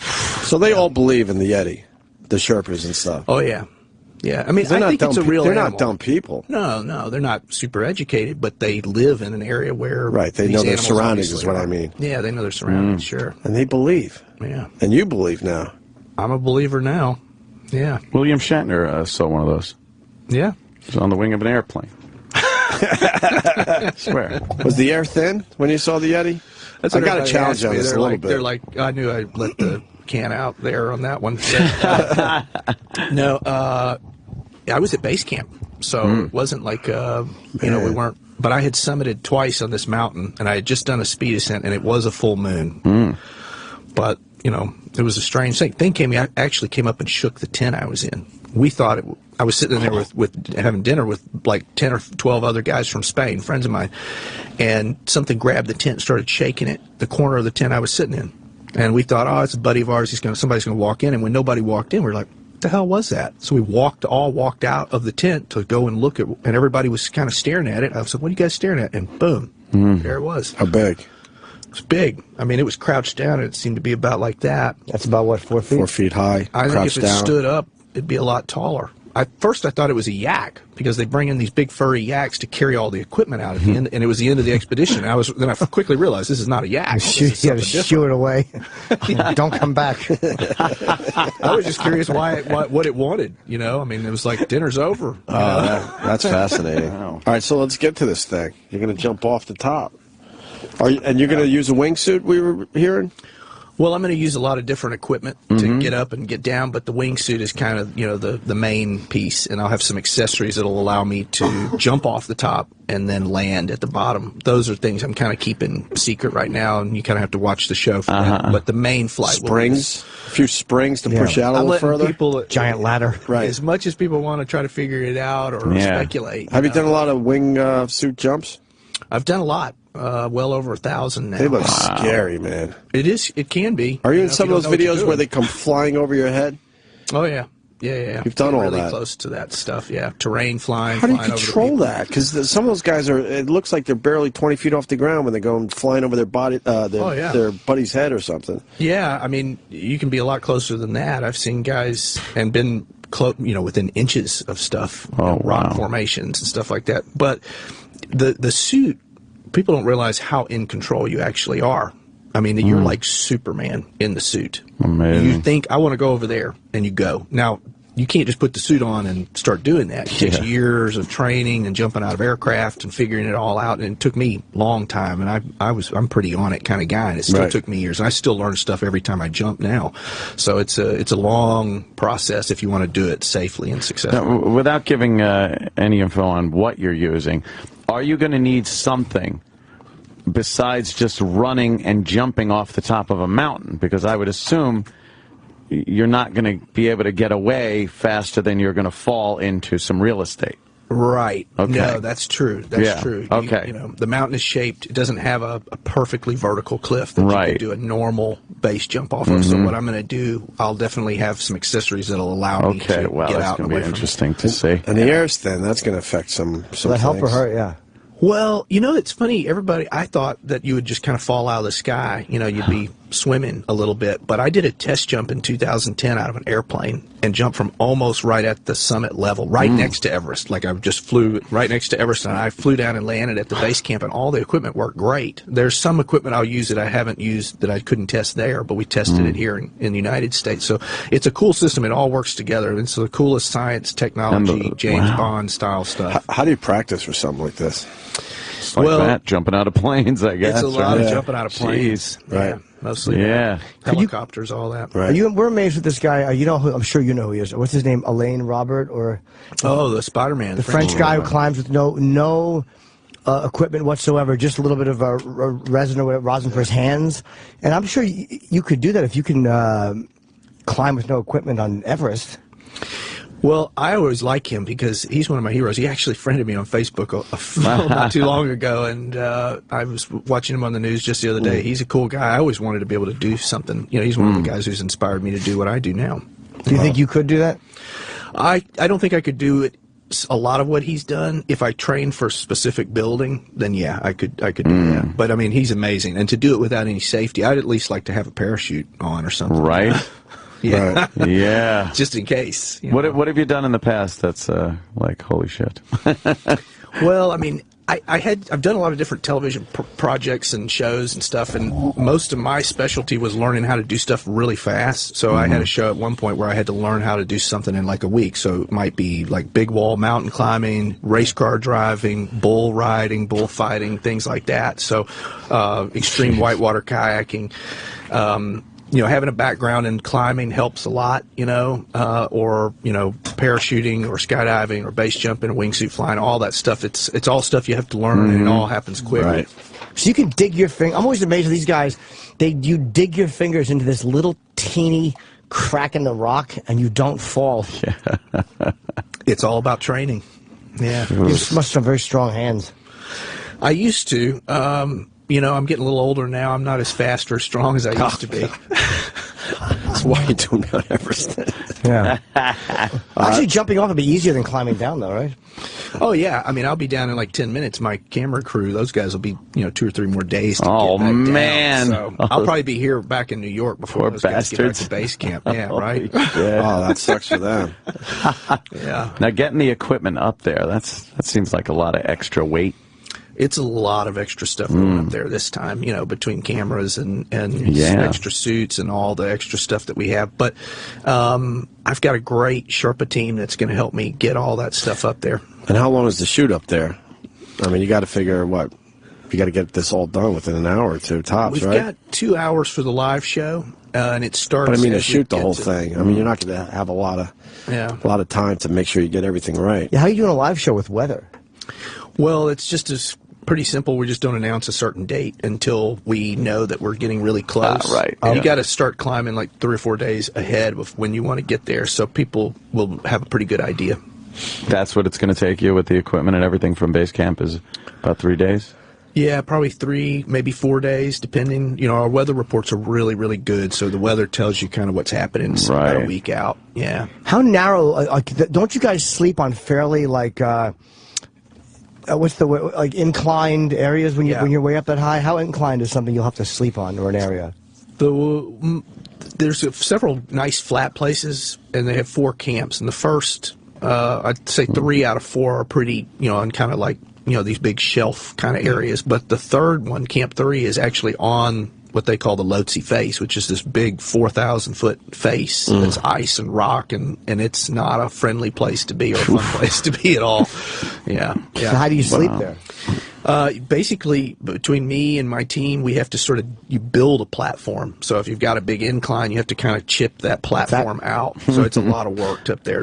Yeah. You've seen the tents where they're right on the side of the mountain, right? Oh, yeah. Those things are... You've slept in those? I've slept in those where you're completely vertical. Just a sheer wall. Yeah.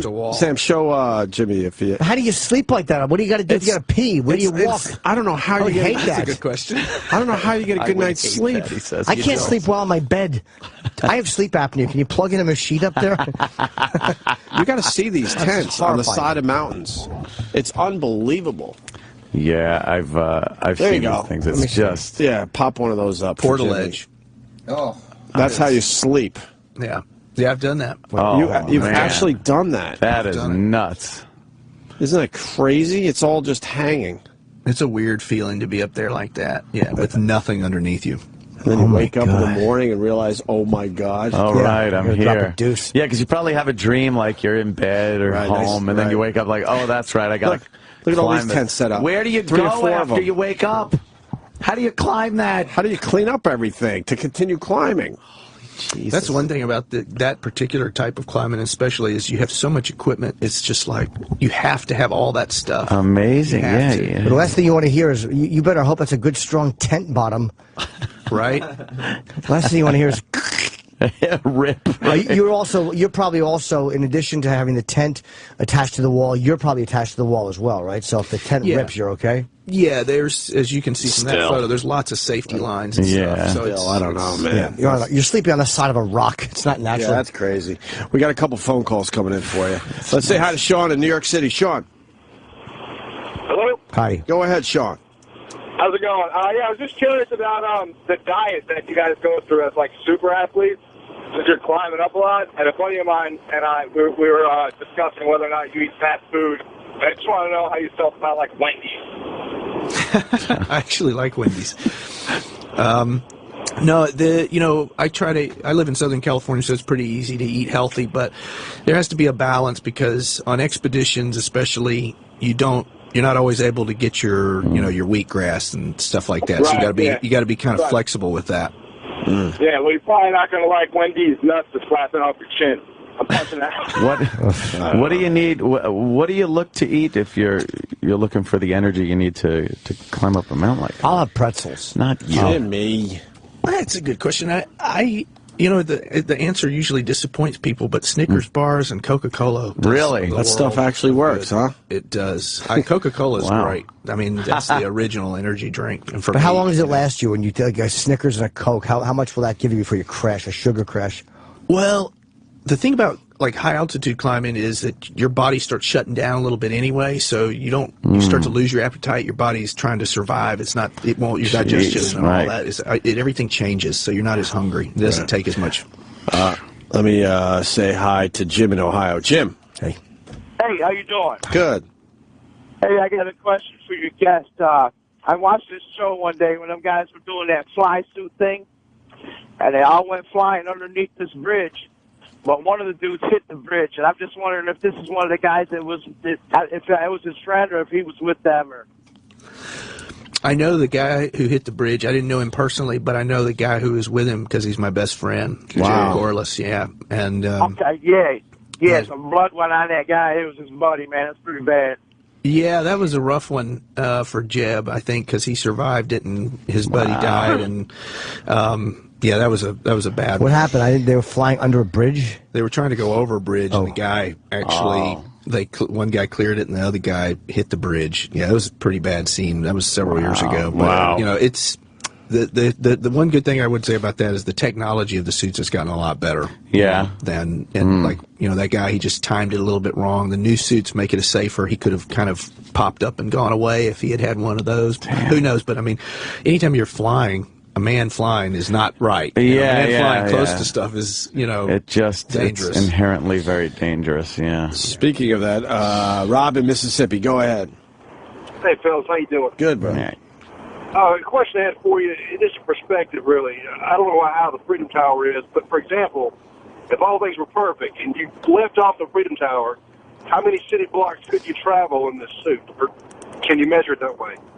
That's a cool idea. I would love it if they'd let me do that. They do. Yeah. They love it. They just allow it. Yeah, they just got some guys in jail right about now. That. Yeah, those guys weren't very smart about how they did that. But you could fly a long way. Because once you fall like 200 or 300 feet, the suit starts going as fast as you just about want it to go. So you could hit 150 miles an hour in just a few seconds, and you could make it. You could fly all the way across Central Park kind of deal if you knew what you were doing. A long way. Yeah, you stay up there for a really big, high-performance suit, man, everybody in New York would see you. How great would it be to get to work that way? Wait, let's so you jump from the Freedom Tower, how long before you would hit the ground? The longest you could stay up? How tall is the Freedom Tower? It's 1,200, 1,100 feet or so.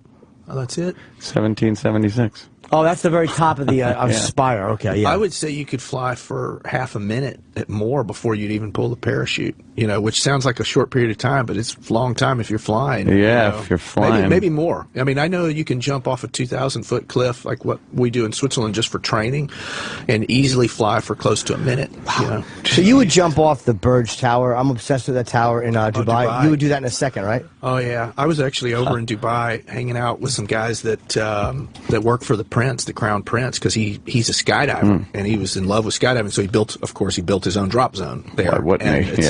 Why would you not? I begged them to let me jump off that thing, along with some other people too. Everybody wants to jump off the tallest building in the world. It would be cool because you could actually jump off of it. You could do this in the Freedom Tower too. You jump off, and instead of just flying away, you could just go circles around the building like Superman. Now that would be cool. They did allow guys. They put a crane out, and these guys base jumped off it. Yeah. And they allowed them to do that.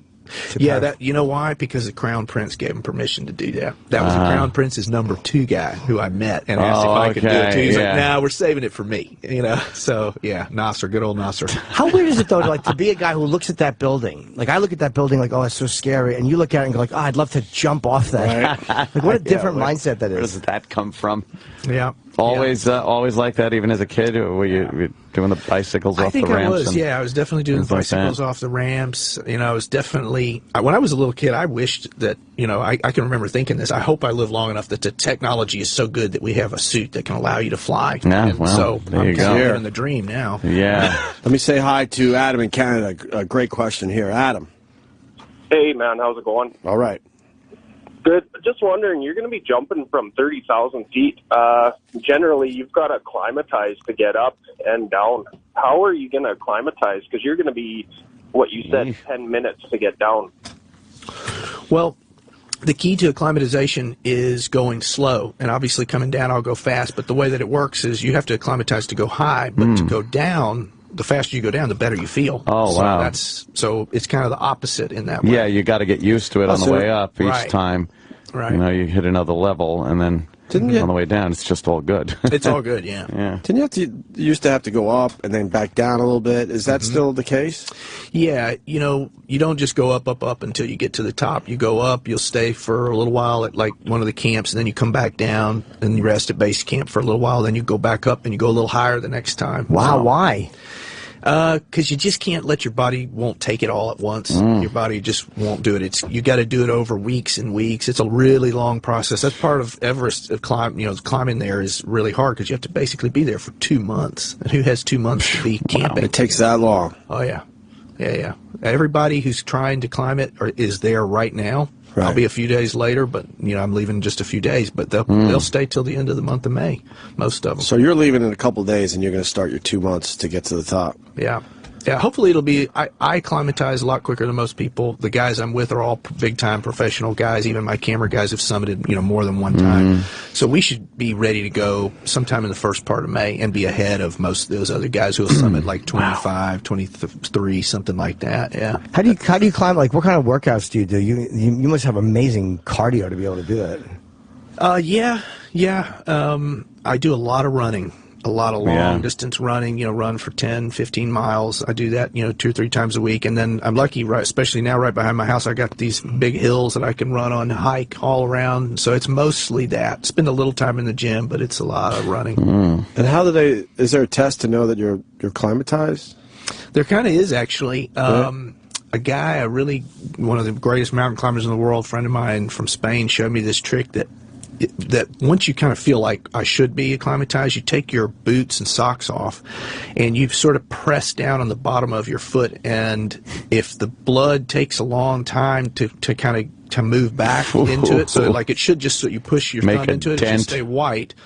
And if it comes back, that's how you know your blood's really thick because it's moving around a little bit slow. Or you can do old school Russian way of just cut your thumb open and see what comes out. And if it's that real thick, dark blood, then it's like, I've seen guys do that. That is climatized, or that's not climatized? You're acclimatized. So they actually cut their thumbs to see how their blood's doing. And then you got to climb with a sore thumb. No problem. I figured the Russians would do that, right? Yeah, of course. It's okay. It's not a problem. Don't worry. What are you, pussy? So this has never been done before? No one's ever parachuted off it? No, actually, there's been not many, but I think a couple, 3 or 4 different guys have paraglided off the summit. It's been a while back. Yeah, wow. Back in the 80s. And then some Sherpa guys did a tandem like a couple years ago. Wow. This is a little bit different what we're doing, but it's still the idea of jumping off the top is a pretty cool idea. I'm not the only guy who wanted to do it, that's for sure. Right. Did you see the Felix, what was his name, Felix Baumgarten jump? I did. I saw it. I wanted to do that too, actually. That project, he got it. Red Bull got it. But no, I would say I was happy to watch what Felix did because in a lot of ways his project opened the doors for me to do my project. So, you know, that's not long after that, I made my partnership with Discovery, and we got together and started working on it. When you're falling, because there was one point where he's falling, I mean, he was at such a different altitude, but he was spinning out of control, and I guess he put his arms up like almost like goalposts. How do you stop yourself from spinning out of control? Because he couldn't use that little parachute that the guys use. Right. No, I watched him, and he did this, you know, he's trying to stabilize himself because you can't pull the parachute when you're spinning out of control. It's the same thing no matter what kind of flight you're doing. You'll get tangled, right? Yeah, I mean, he was way up there, so there was literally no resistance at all. And I think he knew there would be, you know, as he came down, you know, there was more and more and more atmosphere to kind of catch him a little bit. But that's he did. He just spread his arms and legs like a starfish, they call it, and you just try to stabilize yourself like that. Does it work? If there's no air, you just... It does work, but I mean, you know, at super high altitudes. I mean, I expect to drop a little bit before I feel the suit bite into the air. Yeah. A little bit, but we'll see. If he had, because I thought of that too, like what if you panic at that height? He jumped, I think, from 120,000. Say you're at 98,000 or 106,000, and you just have a panic attack and yank. Oh my God. Because you're falling so fast. I think he broke the sound barrier. If you pull the chute at that speed, would it rip you or would it really hurt you? You know, the one thing about any kind of flight, especially, you know, like wingsuit stuff, you have to try to slow yourself down. You don't want to pull the parachute at the last second, you know, because you could break your neck. You're going really fast. And so, but yeah, I mean, I think for Felix, he only probably had a limited amount of oxygen in the suit anyway, so he needed to make it down. Like if he pulled it that high, he'd be up there for long. Oh, yeah, too long, yeah. Way too long, yeah. So, wow. So this is going to happen in May. Yeah. Sometime, but we don't have an exact date yet, right? No, it's all weather dependent, but, you know, we'll know like about a week out what day we're shooting for, and it'll definitely, you know, Discovery Channel will let everybody know when we're going for it. Yeah, they're good with You guys should hook up a little camera or something to you to watch all the way down. There's going to be a camera on it. Should hook up, we have one camera. You've heard of the GoPros, right? Oh, yeah. Yeah. Take a Polaroid with you. Snap a few. That's going to be great. He's got to go. It's it's going to be on Discovery whenever it is. It will be announced. Sometime in May, definitely, though. On Twitter, I'm sure you'll like. Can we give his Twitter out? It's your website. Joby, how do you say it? Ogwyn. Ogwyn. JOBYOGWYN.com. It's one word. Do you have a weekly show or? No, the only shows that I'm doing are with Discovery Channel right now. Yeah, they keep me pretty busy. Cool, very cool. Yeah, it was nice meeting you, man. Great, man. You too. Yeah. Thanks, guys. Come back and talk to us after you complete this. I'm coming back to New York right after, so maybe we can get together. Yeah, absolutely. That'd be great. And Jimmy, you got something? Cool. Tampa Side Splitters in 2 weeks, and I'm here at Caroline's the 24th through the 27th. Cool. I think we're done. Done. Thank you, sir. Nice. See you guys tomorrow. Later. The Opie and Anthony Show is drawn to a close. Stay tuned to reflect, relive, and get the story behind the story of the finest moments of today's show. Fortunately, we have a hard time letting go. The stories behind the stories. The backstage drama. Everything that made today unforgettable. Call 866-WOW-1-WOW now. And look back on another legendary day of broadcasting. This is the Opie and Anthony Post Show with Sam Roberts. Legendary is right. Welcome to the Post Show. 866-WOW-1-WOW. That's 866-969-1969. If you want to call up and be a part of the Opie and Anthony Post Show. Jim is just over there with goodies on goodies on goodies. That doesn't look like a good one. Somebody sent him a t-shirt. Let me smell it. What kind of t-shirt is it? You make it? I don't know. Oh, good. Chip's here. Why don't you finish what you're doing and head out of here, Chip? What is it, Eric? They're shirts that I can't wear. They're funny, but they're too, you know. Are they homemade? Oh, he's just floating in and out of characters, this guy. Out loud. Out loud. Like how he has to stick his jaw out when he reads. Of course, because he's still in character. But he won't do anything out loud. Just either leave or talk. I'm cool. No, you're not. I just don't trust you. About what? Oh, You are the worst person. Tricking me. Have you met my friend by the, not who kid just walked in, but who kid, do you know Chip has never met Deez? Deez who? He's nuts! God damn it! Got him. Me with that, with these. Got him. Garbage. Got him again. Got him again. You can't catch me with that. That's a nigga joke. See you later, Chip. We were watching, did you see that on the People's Court? Somebody came out and said, we were watching the clip this morning. Yeah. Some guy on the People's Court came out, and he goes, the guy, the interviewer, the courtroom interviewer goes, are you surprised that this happened? And the guy goes, yeah, I mean, somebody must, I guess D must have hit him. I don't know who it was. And he said it like 3 times. He goes, yeah, it must have been D. I guess it was D. I don't know. And finally the interviewer goes, who's D? And the guy just real quick, he goes like, oh, D's nuts? And he was, Opie and Anthony didn't laugh that much, but I laughed my ass off. Holy shit. These nuts is always funny to me. Yeah. Was that real? It happened today? Well, Obama, we were also talking about that today. No, that didn't happen. Who Kid just pointed at a picture that the Daily News has on the cover. It looks so clear outside. Of a nuke blowing up Manhattan.